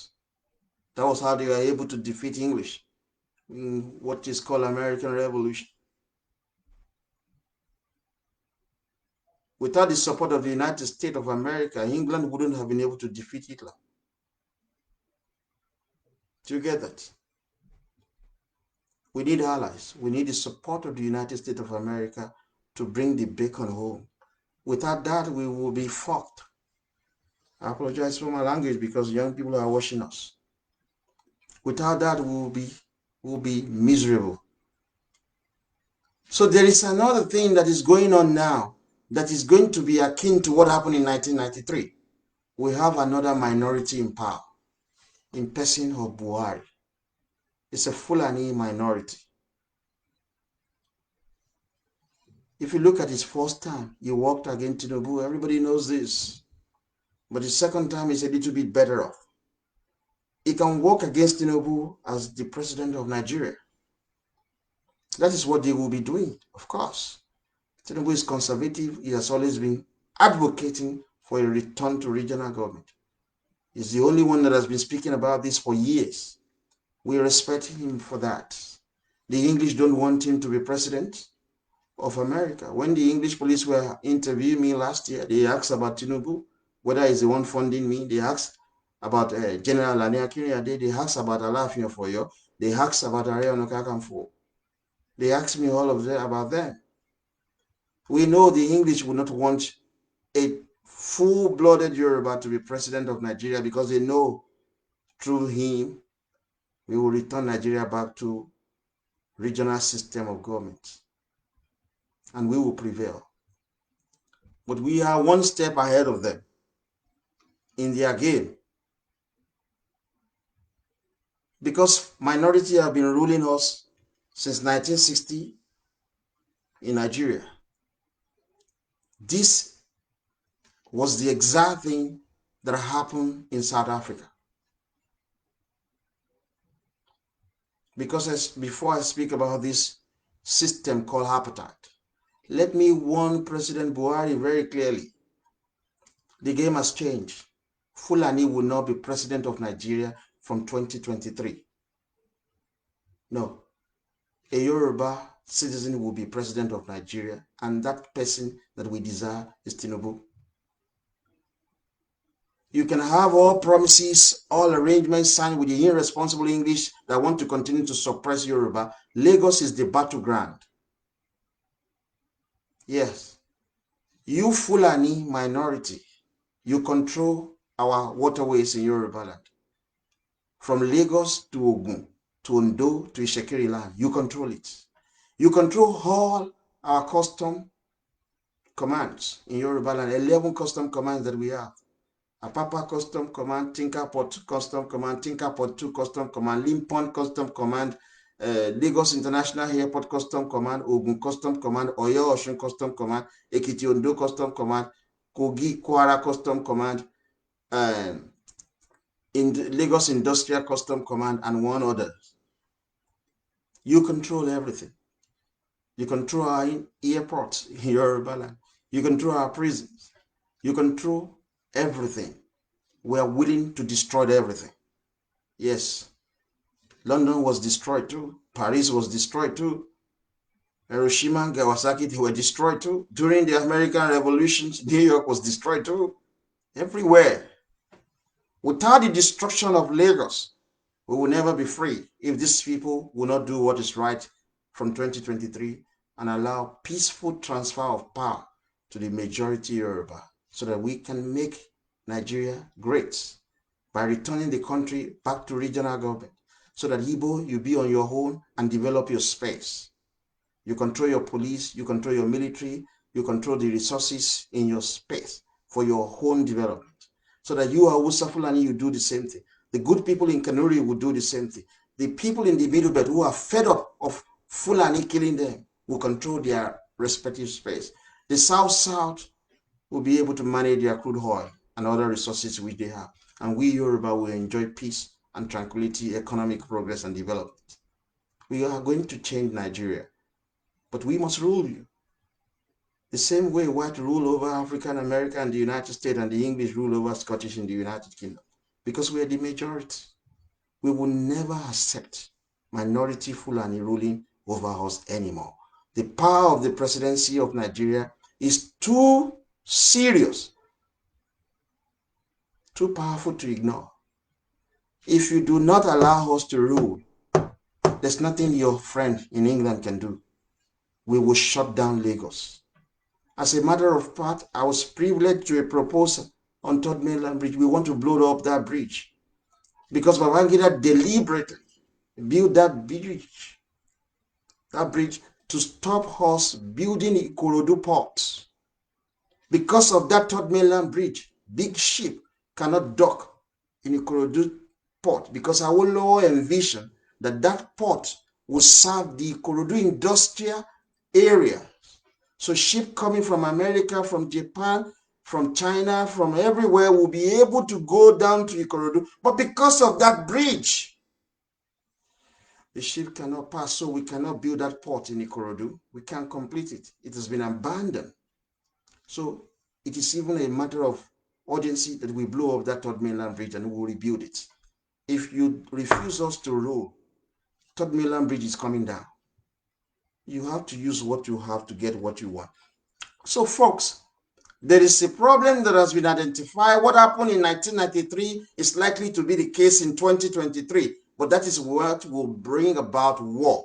Fulani minority again are going to be in power in 2023. Buhari will decide the election, and he is likely to favor another Fulani minority or a compromise Yoruba man. That is why they are trying to bring about Tunde Bakari, a half Yoruba, half Fulani, and we know what we are going to do with him. There is no amount of security that Fulani will provide for you. We will get rid of you if you think you want to come out and disorganize our plan to rule Nigeria. No, a full-blooded Yoruba citizen must be president of Nigeria from 2023. We are the majority. So folks, if you look at these black people that are shouting about Black Lives Matter, they were the same people that condemned the apartheid regime in South Africa. What is apartheid? It is a system of minority ruling over the majority. That is what that system is all about. The English and the white from Holland, called Netherlands, they left their respective countries, moved down to South Africa, organized themselves,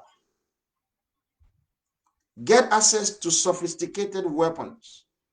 As minority as they are, they rule over the indigenous black people for several years. It is the same thing Fulani are doing. What the black people experience in South Africa called apartheid simply means minority ruling over majority. The white South Africans population is 8.9%, ruling over black population of more than 76%. When you allow minority to rule over the majority, there will be segregation and the destruction of the majority group. Because minority whites held power for so long in South Africa, that was why they destroyed the South African people. They killed several of them and put their leader, Nelson Mandela, in prison. You see that. Is it not the same thing that has been happening in Nigeria? The majority Yoruba citizen, Abiola, won an election. He was killed.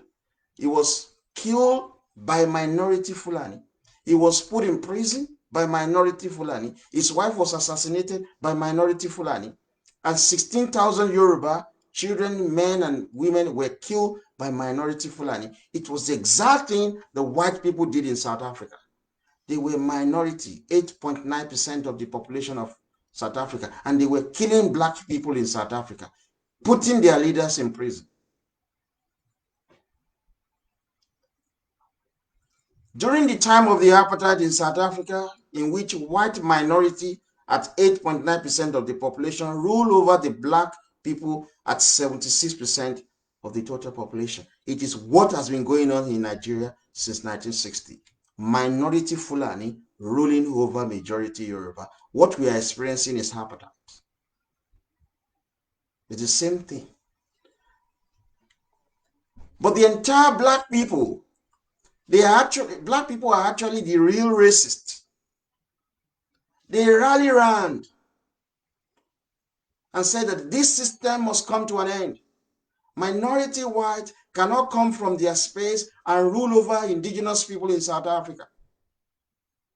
We Yoruba, we give our support to the majority black people in ending the apartheid rule.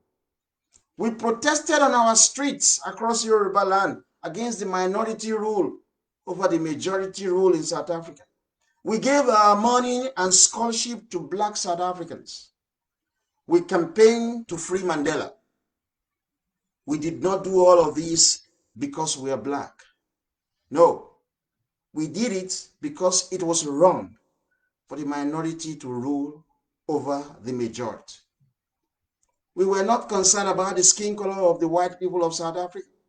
We felt that you are a minority. If an election is conducted, you cannot defeat the black people. So your rights are going to be respected in South Africa, but you cannot rule. We Yoruba people clearly define this. Other black people, and black people generally, they went against this apartheid regime simply because of the skin color of the white people. They were not particular about the reality of life, that there is no nation where minority rule over majority that is great. There will always be destruction of lives and properties.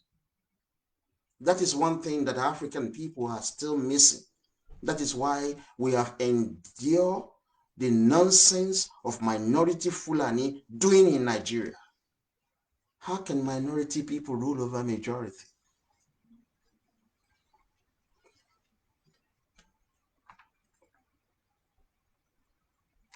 To the Yoruba Libra,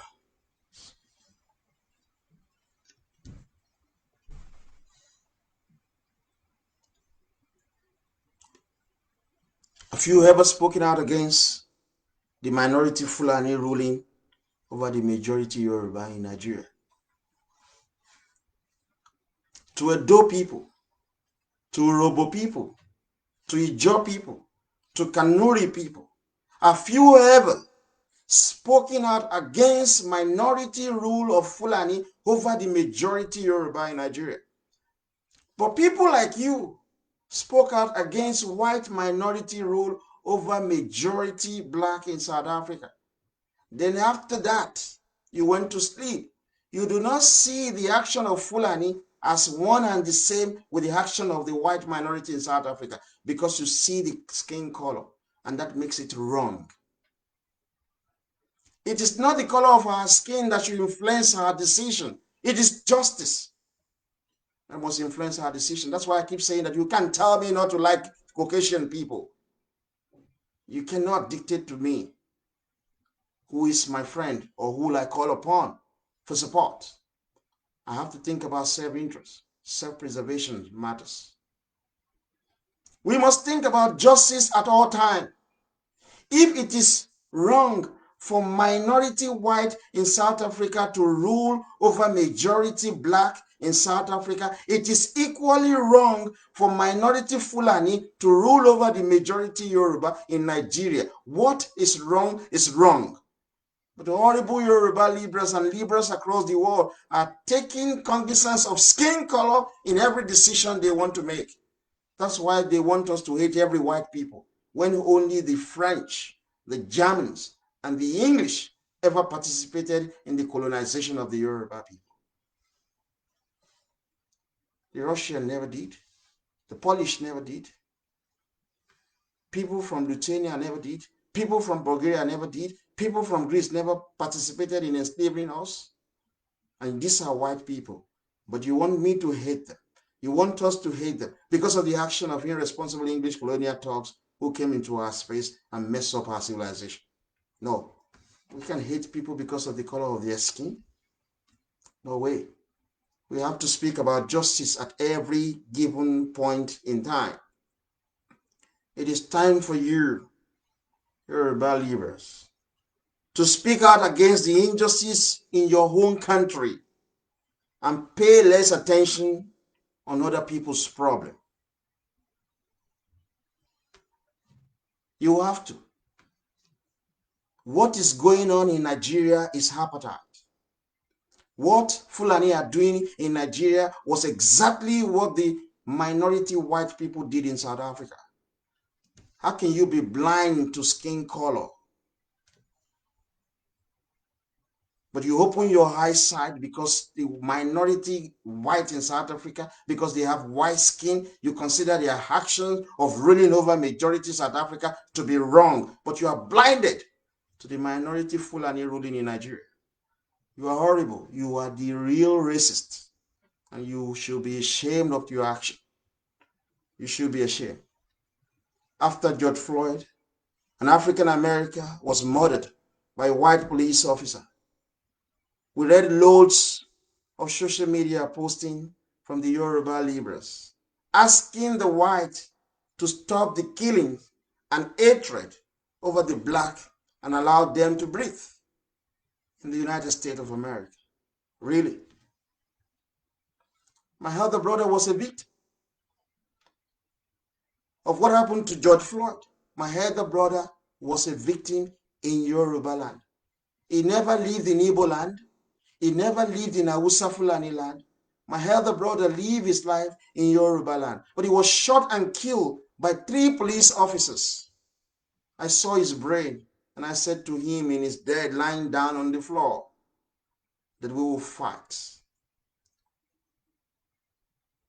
We will fight against this. And this is what I'm doing. This is a huge influence on my decision to speak out. And this is why I clearly said to the Igbo and Fulani, we will revenge. For all the atrocity you've done against the Yoruba nation, you will pay.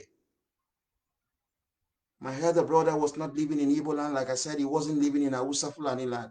He lives his life in Yoruba land. He left his home, going to meet some of his friends. He was stopped by 3 policemen for traffic check. They demanded for bribe from him. He refused. They threatened to kill him and that nothing will happen because these policemen were not Yoruba, but working with guns in Yoruba land. They summarily killed my brother. And my brother is not the only one. Hausa Fulani policemen going to our tertiary institution, summarily kill our students. Igbo policemen are involved in armed robbery in Yoruba land. What is the solution? Is it to protest on the streets like they do in America? To be climbing placard every time a black man is shot and killed by a white police officer? Is that what is going to end that? I'm not interested in how the African American deal with their situation. They have political leaders who have been talking for them. Majority of them are not just sincere. Every 4 years election is coming. They create race and racial relation problem so that the Democrats can use it to win election. That is what they do every now and then. They've never provided a solution to it. It is not of our issue. Our issue is that Yoruba men, Yoruba citizens are being killed by foreigners in Yoruba land who are in charge of our policing. The solution is not to go onto the streets. The solution is to devolve political power to the respective regions in Nigeria to manage their police, to manage their military, to control their taxes, and to control their spaces. That is the solution. The liberals just like to go onto the street for showmanship. They have never provided solution to anything. We should think less about what happened to others. There's so much that are going on in Yoruba land that are happening to us. Igbo policemen in Yoruba land are killing our people. They should cease to work as policemen in Yoruba land. That is the solution. Igbo policemen should go and police Igbo land. Hausa Fulani policemen should go and police Hausa Fulani land. We must devolve political power to the regions. We have to decentralize the police so that only Yoruba citizens can work as police officers in Yoruba land. Only Yoruba citizens can be in charge of their military in Yoruba land. That is the solution, not onto going onto the street and be protesting. But this will never happen unless you put a Yoruba as the president of Nigeria. It will never happen. I can't breathe. Yoruba has been killed since the Igbo suspended regional government. Our resources taken in our lifetime. Do you know the kind of job that we can create? 1 million jobs in our waterways, from Lagos to Ogun State to Ondo State down to Ishekri land. We can create 1 million jobs there. You think if we control our ports, if we control our waterways, you think people like us, Yoruba, will just be scattered all over the world, living horrible life? We're not even third-class citizen abroad. You want me to read it for you, those of you who live in England? English are the first-class citizen, then English Canadian, English who are in Canada, then English Australian, then New Zealander, then the Welsh, then the Scottish, then the Northern Irish. You want me to continue to do that? You want me to continue to read that out for you? I have my children in England. They are 13th class citizens. They are Yoruba. They will never attain their full human potential in England. It's not their country. Do you understand? It is not racism, it's self-preservation. So don't tell us nonsense that you have to go onto the street and protest every now and then. Every time election is coming, they are killing a black guy. Every time the Democrats are using that to win election, to whip up sentiment and emotion. Folks, I think we are being flagged heavily. I think we're fine on YouTube.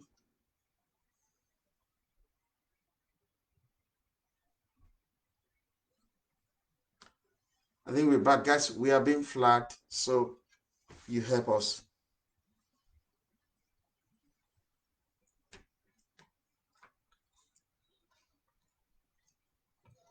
There are thousands of Yoruba people in Yoruba land who have been killed by Igbo and Fulani police officers. How many times have you spoken out against this? How many times? My brother had 3 children before he was killed by 2 Fulani policemen and 1 Igbo. I failed my brother because I couldn't even take care of his children.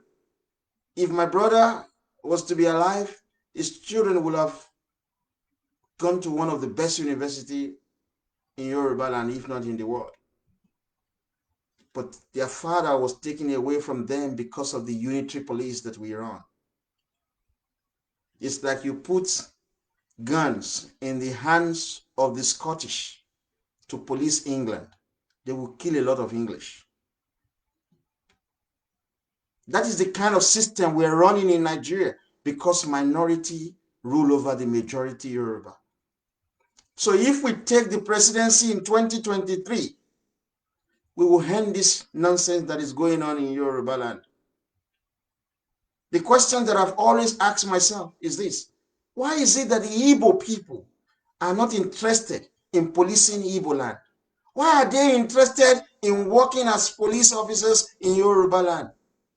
Why are they against a return to regional government?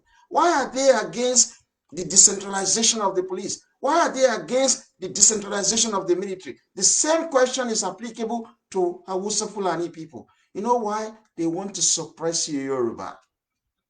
They want to destroy you. That is why it is difficult for Hausa Fulani and the Igbo to accept a return to regional government, to accept what we negotiated before independence.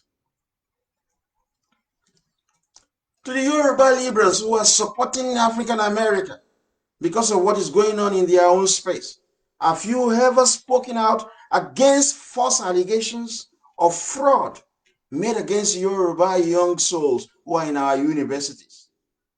Ask yourself a common question. We Yoruba, we are the most educated in Nigeria. I think it's wrong appellation because you just go to school. We don't really know, we don't understand self-preservation. We are horrible people, Yoruba people that we are. But ask yourself this question. Why is it that EFCC officials in Yoruba land are always Hausa Fulani people? So you don't have Yoruba that can control your own EFCC in Yoruba land? So these people will go to our university and arrest our children. This is how you are suppressed and subjugated and destroyed.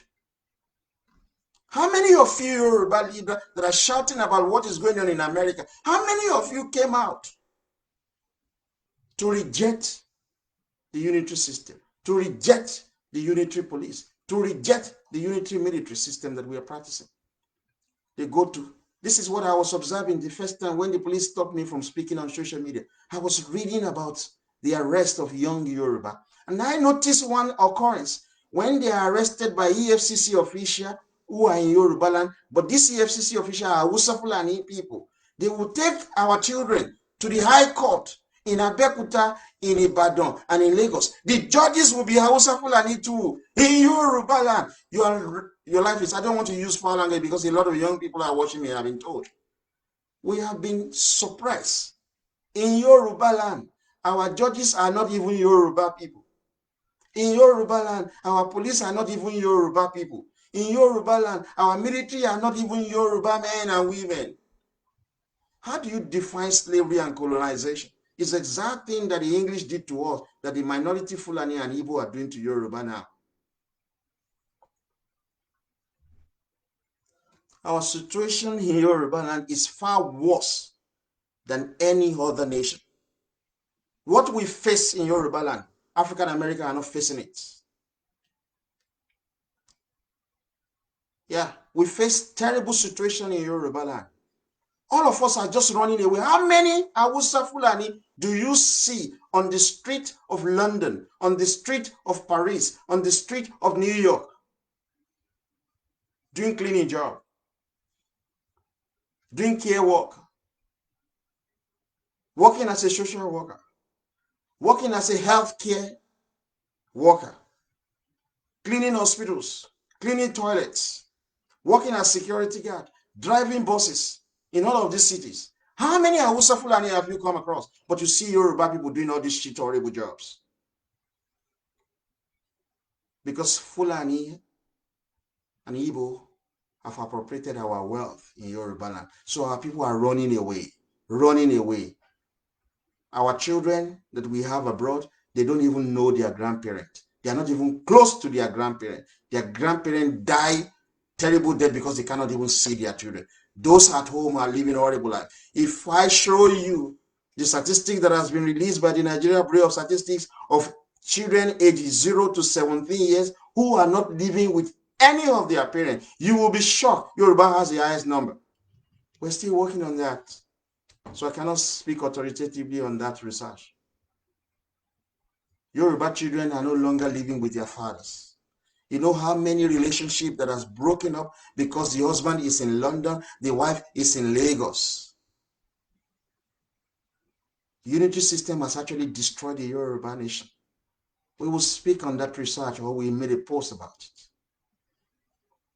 Our situation in Yoruba land is far worse than any other nation because of the suspension of unity system. We can't live. The people in America say we can't breathe. We in Yoruba land, we cannot live. We are just existing. We can't live. How can your leader, your first elected Prime Minister of Yoruba land, Awolowo, was put in prison by minority Fulani supported by the Igbo? Your second Prime Minister of Yoruba land, Akintola, was assassinated by Igbo. Abiola won an election, a Yoruba man, for the first time. He was killed by Igbo and Fulani. In 1979, Awolowo won the presidential election. He was rigged out because you allow minority to destroy you. Our situation is worse in Yoruba land, more than what African Americans are facing in the United States of America. But horrible Yoruba Libra, they join the bandwagon effect and want to be seen, to be involved. We're going to end the subjugation of the Yoruba people. Believe you me, we're going to shame English establishment. We're going to shame them. They just believe that we will not be able to do anything. I remember during my interview, they were saying to me, why do you want to blow up English businesses? And I changed it. I said, okay, if you don't like the word blow up, we will nationalize all your single businesses in Yoruba land. We can picket them. We're just waiting for 2023. All of your businesses in Yoruba land. Because you cannot be making good profit from my space and you do not support my interest to develop. You undermine my greatness. We're challenging the current government. I voted for the government because I always vote for conservative in England. But we would challenge them. All these ideas that we will be threatened with deportation when we have a lot of English living in Yoruba land with no university education, making great profit off our sweat, the people we can actually expel from our space. The day that the English will think that the Yoruba nation will continue to be suppressed and subjugated by the minority through their irresponsible action has ended. It has come to an end. What you think you can do to us, we would do the same to English national on our street. It's very easy for us to do that in our space. So we're in a very precarious situation as Yoruba people. Our humanity has been taken away from us. Our dignity has been taken away from us. Hausa Fulani abuse our women. Igbo criminals are all ravaging all our space. They are destroying Yoruba land. We have been born to change the course of history. Everything we own, our seaport, our waterways, our police, our military, our customs, our taxes, name it. Everything that belongs to us has been taken away by the Hausa Fulani, supported by the Igbo. This is the reason why we are going to go to war, and our weapon of choice is chemical and biological weapon. The English went to war against Hitler because of German occupation of their space. We will go to war too. During the day, Fulani police are killing Yoruba people, but Yoruba lives do not matter, right? At night, Igbo armed robbers are killing Yoruba people, but our lives do not matter, right? Unless we return to regional system of government and devolve the control of security, natural resources, taxation, and other functions to the region, or break up Nigeria, the Fulani and the Igbo will continue to kill us. We live more terrible life than African American. There is no amount of prayer and fasting that can stop the subjugation of the Yoruba nation unless we return to the regional government or break up the country. We will not accept Fulani giving us regional government. No. We will wait till 2023. We'll take the presidency because we are the majority. We are the economic backbone of Nigeria. We will give this minority Fulani and the Igbo and everyone else in Nigeria, we will give you what you deserve. You can't give us. This is what I keep saying to liberals. Why is it that the Scottish are asking the English for referendum? Because the Scottish are minority. They are asking English for referendum because the English is the majority.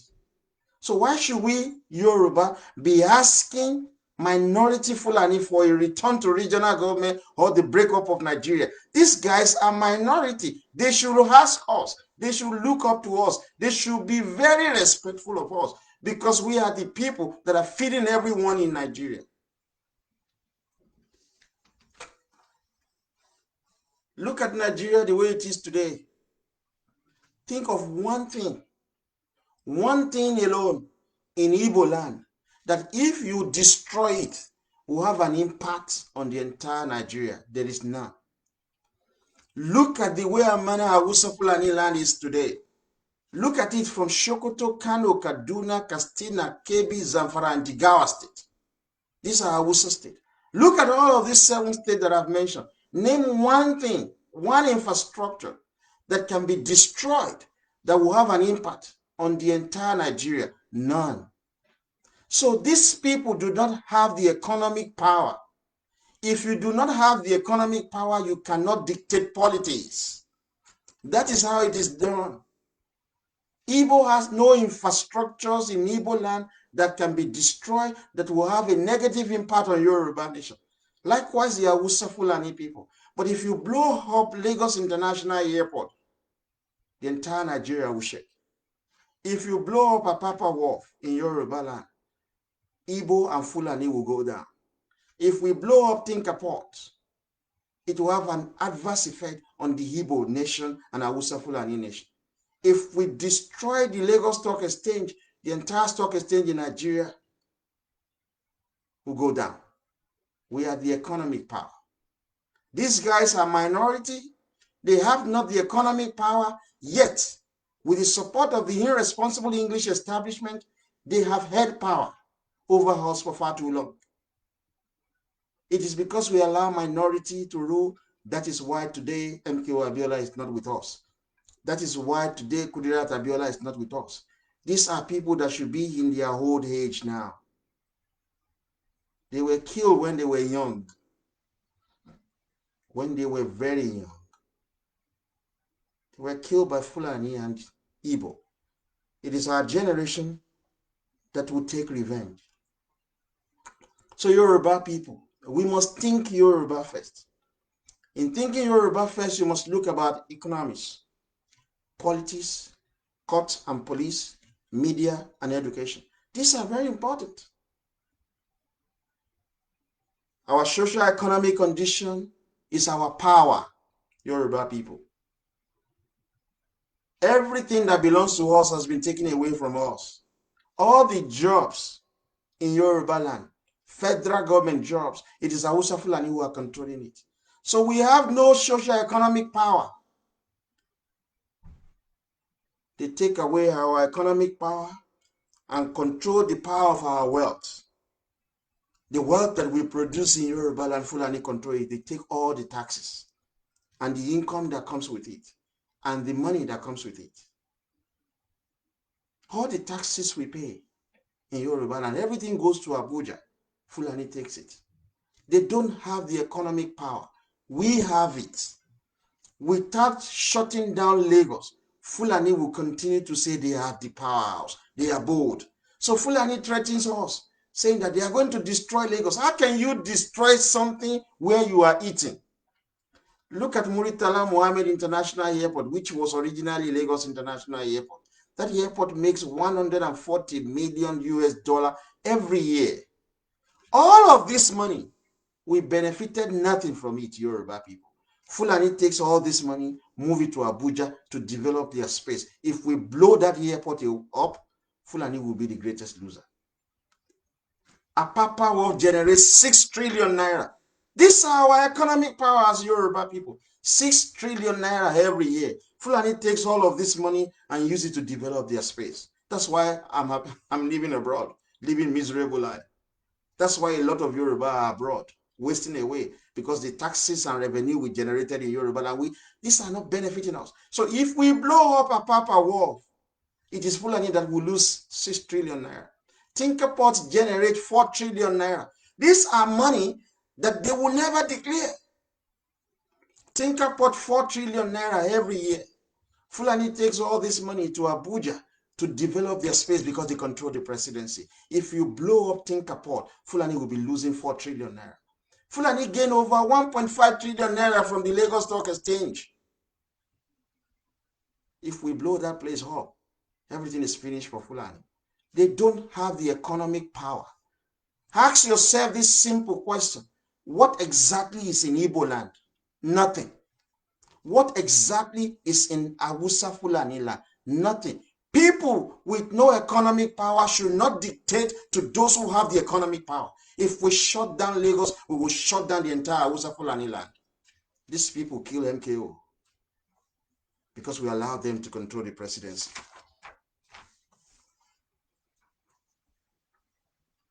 They control our wealth. They use it for the benefit of their people. That is why you don't see Awusa Fulani abroad doing the kind of horrible job that we're doing for people. How can a Yoruba with PhD be cleaning toilet in England?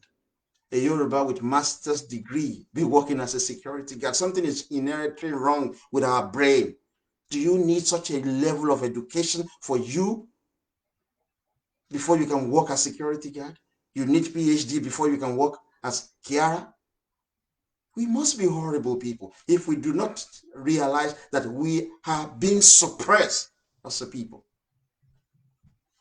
People without economic power cannot control the politics. That is it. Voting doesn't work if you don't have the economics. You don't have the wealth. You can't rule. It's a given law. What is the money in Igbo land? That's why they are shouting Biafra. They want to appropriate other people's land. Igbo people, they have never advocated for Igbo nation. They want other people's land because they have no wealth.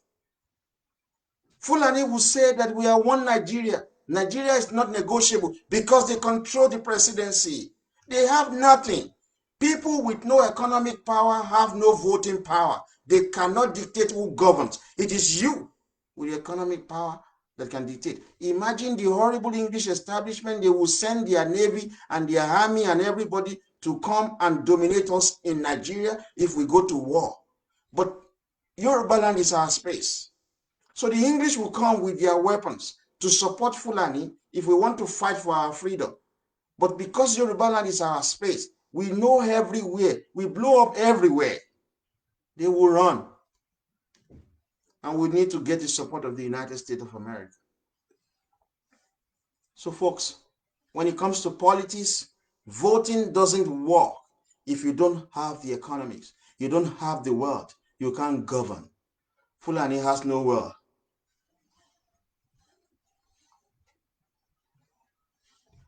Somebody is asking, I think an Igbo is writing, saying, Adeyinka grandson, from today I respect your brain too much. You are going to be Yoruba Prime Minister, Lagbara Olorun Oba. Okay, let's see. It is what I promised my children. And it is what I said to my parents when I was 15 years old. So everything is with the support of God Almighty. But what we have now, the focus we have now, is that we are rooting for Asiwaju Tinubu. We are going to give that man the presidency of Nigeria. He has done so well. People who love you, who love their nation, they must be supported. They must be supported. With the rate at which you see abuse, okay, I correct it, sir. Mr. Austin Nexus said he's not Igbo. Forgive me for that. But thank you for that comment anyway. I appreciate it. People like Tinubu, who has done so much for Yoruba land. Look at the way Amana they are attacking. I have read so much about myself. Terrible things has been written about me by Yoruba Libra, by Igbo, by horrible people. Things that I've never emphasized in my life to do. That is the attitude of the Libras. When people speak truth, they want to destroy them. We will never allow Tinubu to be destroyed because we allow our Lord to be destroyed. We allow Abiola to be destroyed. We allow Olufalaye to be destroyed. We will not allow Tinubu to be destroyed. We will not. So folks, it is money that controls politics. If you have no money, you have no say in politics. Folks, notice this. There are certain things that I'm saying. I've said to you that power does not give way to persuasion. Power only succumbs to superior power. Fulani will not let go of our wealth. Igbo will not let go of our wealth unless we have superior power to them, and we will go to war. But I'm saying to you now that it is money that controls the politics. If you have no money, you have no say in politics. Fulani has no money. There is nothing in their region. Igbo people have no money. There is no wealth in Igbo land. We, the Yoruba, we are the backbone of Nigeria, the money bags. We are the economic backbone of Nigeria. We are the one with the wealth. We own every wealth in Nigeria. It is our money. We are going to dictate the politics. The irresponsible English establishment will no longer stop us because we will get the support of the United States. We are working closely with the good people of Israel. We are going to get their support. We will shame these horrible English who have worked with the minority Fulani to keep us down for far too long. Imagine they want to take me to court for inflammatory language. Is that not horrible of them? In your own country, you discriminate against Yoruba people. You don't give them their paper to work. Yoruba with PhD are cleaning toilets in England. Yoruba with master's degree are doing a horrible job in your country. We are fighting for our freedom. You're telling me that I'm using inflammatory language. So you want me to allow my son to face the same thing that I face in your country when you arrested me 8 times because of my ethnicity and my race? You want me to allow my son to face the same atrocity? No, it's not going to be. We will fight this fight for the sake of our descendants so that they can live in our space, not live abroad and suffer discrimination. No, we will not. So folks, I want you to know this. Politics doesn't work if you don't have the economics. It is money that controls the politics. I'm repeating it. If you have no money, you have no say in politics. Fulani and the Igbo have no money. They therefore have no say in politics. There is nothing in Igbo land that can be destroyed that will affect Yoruba nation or affect the entire Nigeria. There's nothing in Hausa Fulani land that can be destroyed that will affect the Yoruba nation or the entire Nigeria. For this reason, these guys have no say in politics. 2023 will rule. If the Igbo and Fulani do not like it, we shake hands and break up Nigeria. Hausa Fulani do not have waterways. We have Yoruba. Igbo people do not have waterways. We have in Yoruba. Hausa Fulani do not have crude oil. We have in Yoruba land. Igbo people have no crude oil. The crude oil they have is not significant. We have in Yoruba land. We have the human capital. Hausa Fulani do not have the human capital. That's why they are struggling with ordinary Halimajiri problem. The Igbo lack human capital. That's why they are always involved in crime all across the world. They are the people that are destroying the name Nigeria. We have everything as Yoruba people. We must rule. If they don't want us to rule, we break up the country. If you look at the Federal Inland Revenue Services, 85% of the taxes they collected come from Yoruba land.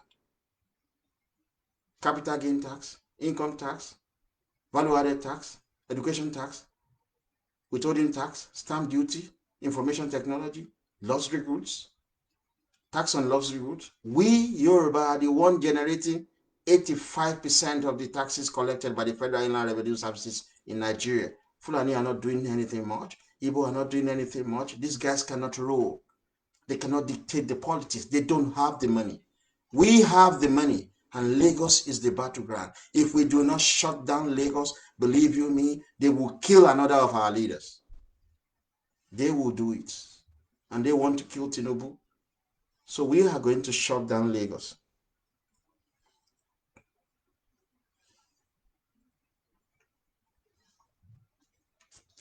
So you see, guys, these people don't have the money. They can't control us. We have the money. We will blow everything up if they will not allow us to rule. Currently, the minority Fulani control the courts. You know, the court control the police. You say, we will take all of these things from you. We will take all of this.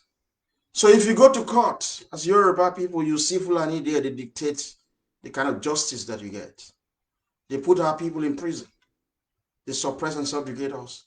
We are going to end this. Like I said in the beginning of this lecture, we did not participate in the 1993 election because we were under 18, we were minors. But it is this minor generation that will change the course of history for the good of the next generation, our children. The police are killing the Yoruba people and molesting our people in Yoruba land because we do not control the police. We will take this thing back from you. So the Igbo and Fulani do not wish to decentralize Nigeria. They shout one Nigeria. That one Nigeria, we will use it to destroy you because we are going to rule that country. Without us ruling, Nigeria will break. There is no minority on planet Earth that rules over the majority. That is very important. Folks, I spoke about media in what I mentioned when I said that Yoruba must think Yoruba first. The Fulani are controlling the media. They regulate everything. This is a way to suppress and subjugate you. We will take that back from 2023. We will take it back. All the horrible support you get from this horrible English establishment, it will end because we're willing to fight, and we will fight. We will fight, but we will get the backing of the United States. One thing that is very important is education. Lastly, to round this up, education is useless, folks, if you don't control the economics. Education is useless if you do not control your own economies. You have port in Yoruba land, you can't control it, your education is useless. You have waterways in Yoruba land, you can't control it, your education is useless. You have police in Yoruba land, you can't control it, Fulani are controlling it, your education is useless. You have military in Yoruba land, you cannot control it, your education is useless. You can't control your prison in Yoruba land as Yoruba people, your education is useless. You can't control the taxes that you pay in Yoruba land, your education is useless. If you don't control your economies, you cannot produce job for your educated people. That is why Yoruba would rather run to North America or across European country to work like slaves. And you are now shouting on the street, Black Lives Matter. I hate to be described as black people, believe you me, because I see Indians here. We don't say that, oh, when we see them, we don't say, oh, Southeast Asia people. Why should you call me black? Because I'm not black. I'm Yoruba first and foremost. I'm proud of who I am. Because African Americans have chosen to describe themselves as black because of their lost identity, it is good for them. Because they can't trace back the ancestral home in most of these African countries. It is the same problem the Caucasians in America are having. They left this European country. Most of them cannot trace it back. So they style themselves as Caucasian. So if African Americans have decided to call themselves black people, it doesn't apply to me. I'm a Yoruba man. I'm proud of that. So folks,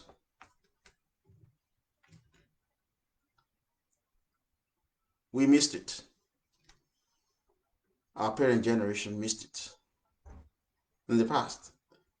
We cannot afford to miss it for our children. It will be the greatest injustice that we will be doing to our children's generation. So it's very easy to get everything done. If you do not want the recurrence of June 12 to happen in 2023, because the game plan is on, Buhari is a minority Fulani man. He's the president of Nigeria. He will want to do shit in 2023. If you don't want that to happen, what happened to NQ Abiola to happen to Tinubu? We need to lobby the United States of America. That's number one. Number two, we must play politics. We must participate in election. Every Yoruba must now support TNN. Tinubu not negotiable. He must be the candidate of the conservative APC Yoruba to vie for election in 2023. And if the Yoruba liberals in the PDP, who are today the proponent of Oduduwa fake republic that they are shouting about, we are the one that started the Oduduwa campaign, the conservative people, led by Tinubu many years ago, even including Awolowo. If you Yoruba liberals in the PDP, if you are serious, you need to bring a candidate that would contest the presidential election in 2023 with Tinubu, and that candidate must be a Yoruba man. But who are you bringing again? Another Fulani. We know you. Femi Fani-Kayode, he wrote an article, he said that he's half Yoruba, half Fulani.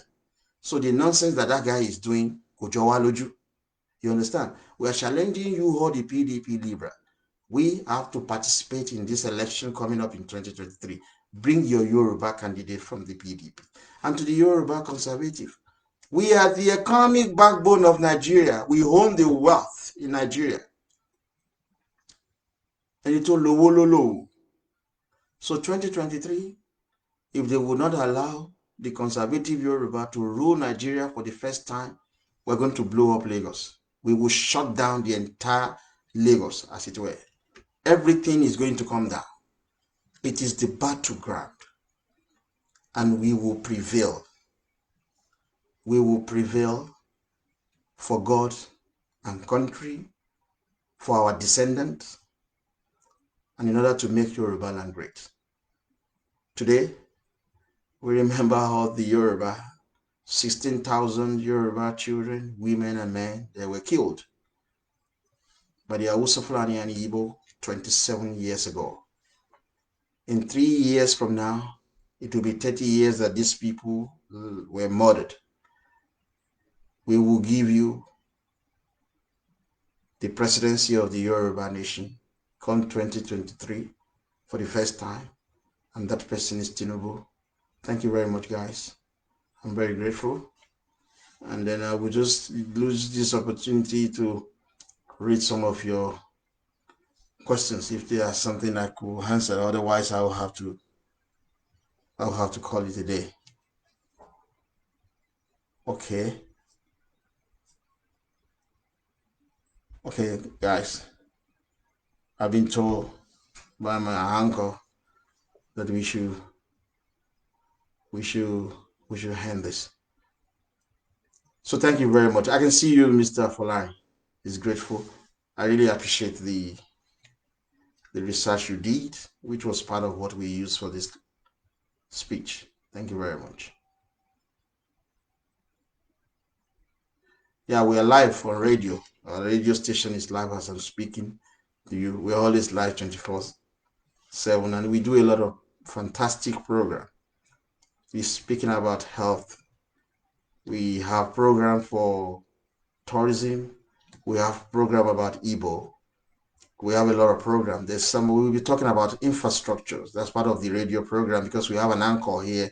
He's going to take us through infrastructure. This has been anchored by experts on each area that I do. It's not been done by me. My area is politics. And then that's when you see me come out live to speak. But my team, very supportive team. And I'm very grateful to them. They're a very brilliant set of people. They're doing greatly with our radio station, guys. Yeah, Mike, can you help me to send the link of the radio station to them? Thank you so much, Mr. Adiola. I'm very grateful to you, sir. Thank you. So, Mike, can you help to, before I close, can you help to give them the link of our radio station, please? Mr. Folari, can you also do the same thing so that people can get the link of our radio station so you guys can listen to our program and you'll see that, okay, thank you, Mr. Mike, if you can get it. You will see that we have a lot of brilliant minds working for us, and a number of women have signed up to what we do now. We're very grateful to them. So I'm just going to give some few minutes so that we can send the link. So we call it a day.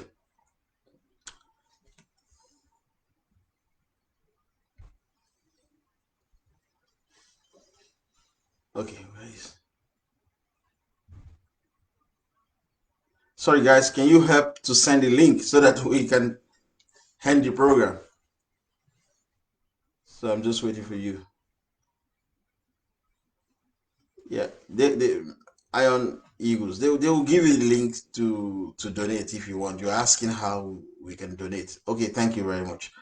Yeah. So our link for the radio is live. It is www.liveononlineradio liveonlineradio.net/Nigeria.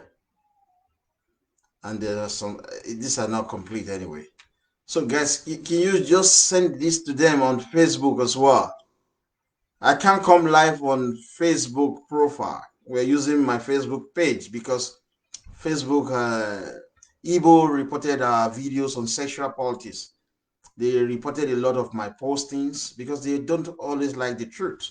We're advocating that Yoruba women should cease sexual and marital relationship with Igbo men because they are using intermarriages to undermine our greatness as a people, and they are treating our women very badly.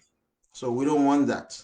So that's why we had a campaign. So the I don't know because there are no Igbo on my Facebook profile, but I realize now that even if you are not a friend, you can actually be reporting things. So that's why the socially irresponsible Facebook blocked us for 30 days. Yeah. So Are will also give some of you, a lot of people are asking for donation. Yeah. Are will also give you uh, some of these information that you have.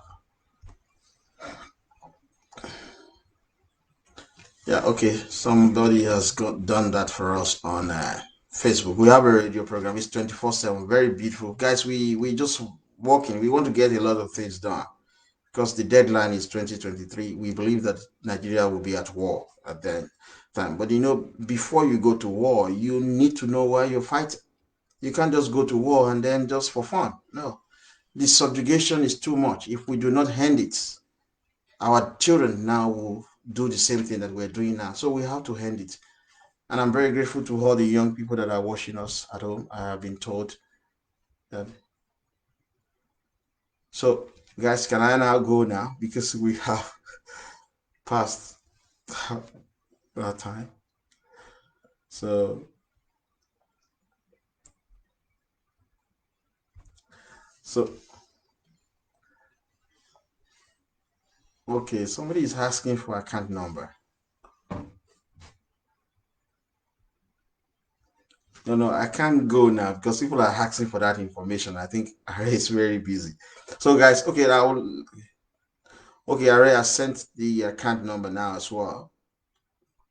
Thank you very much, guys. You see, a number of people that are working with Wire, they are very passionate people, and there's no remuneration on anybody. Nobody is funding us. We rely on the generosity of the general public, particularly the conservative Yoruba, which is very good, and we are very impressed. You look at the last time I attended court on the 3rd of June, 9 people came out to support me. I'm very impressed. And then that shows that the conservative movement is growing. It is growing. I remember, let me say this now that I just remember this. You see, what happened to that guy, George Floyd, actually happened to me in 2015. It it was that his whole led to his death.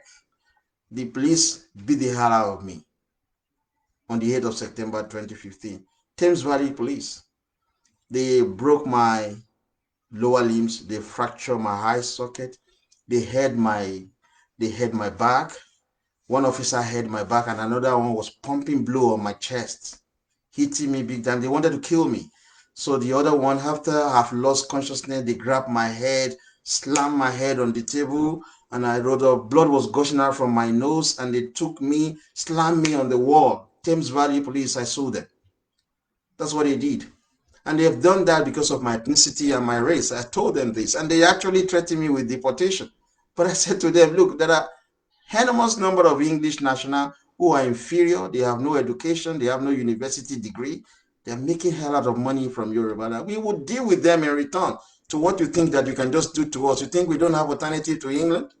Let's say to them that it is the English government that is supporting minority Fulani to steal the Yoruba wealth. That's why Yoruba people are miserable, because the generation before us did not fight against this. They did that to me here in England. They beat, how I survived it, I don't know. Look, if I have died, look at what the Yoruba nation will have lost with the kind of human capital that we have. They beat the hell out of me. I lost consciousness. Everything was captured on CCTV because it happens at the police station. I was the one who approached the police to report when my children were taken away from the house. I went to report to the police for help. Everything captured on CCTV. The police said to me that they will make sure that I get deported. When English are living in Yoruba land, if they think that they are doing me a favor because I live in their country. And I said, no, you don't do it. You know what they did? They deleted the CCTV. They didn't bring it to court for hearing. They could have killed me. Up to now, I still felt some pain when I remember the scene. They beat the hell out of me like the guy was beaten up. But look, the solution that I have to all of this nonsense that is going on is that we need to build our own nation too. All of us cannot just be running away. We put in pressure. Thank you for the account details you supply. We put in pressure on other people. How can all of us Yoruba, we want to run away from Yoruba and come and live in North America and across European countries? They have their own problem too. When you come into their space, you actually stifle them. You're suffocating them. Too many of you, and black people are committing crime. That is the truth. It is non-English that will go and commit terrorism acts in England. That is the truth. So we have to build our own space too. We cannot just be protesting and say that we want to have the same rights and privileges as English people in England. I'm not English. So what the police did to me, I expected it. I want to do the same thing to English national in Lagos. That is the way I believe. It's tit for tat that I believe in. You do shit to me, I do the same thing to you. But I can't do that to English in England because this is not my space. But I can do that to English in Lagos. I can do that to English in Ibadan. But we cannot just be going onto the street and be protesting. Let us rebuild our own space too. Let us make our own nation great.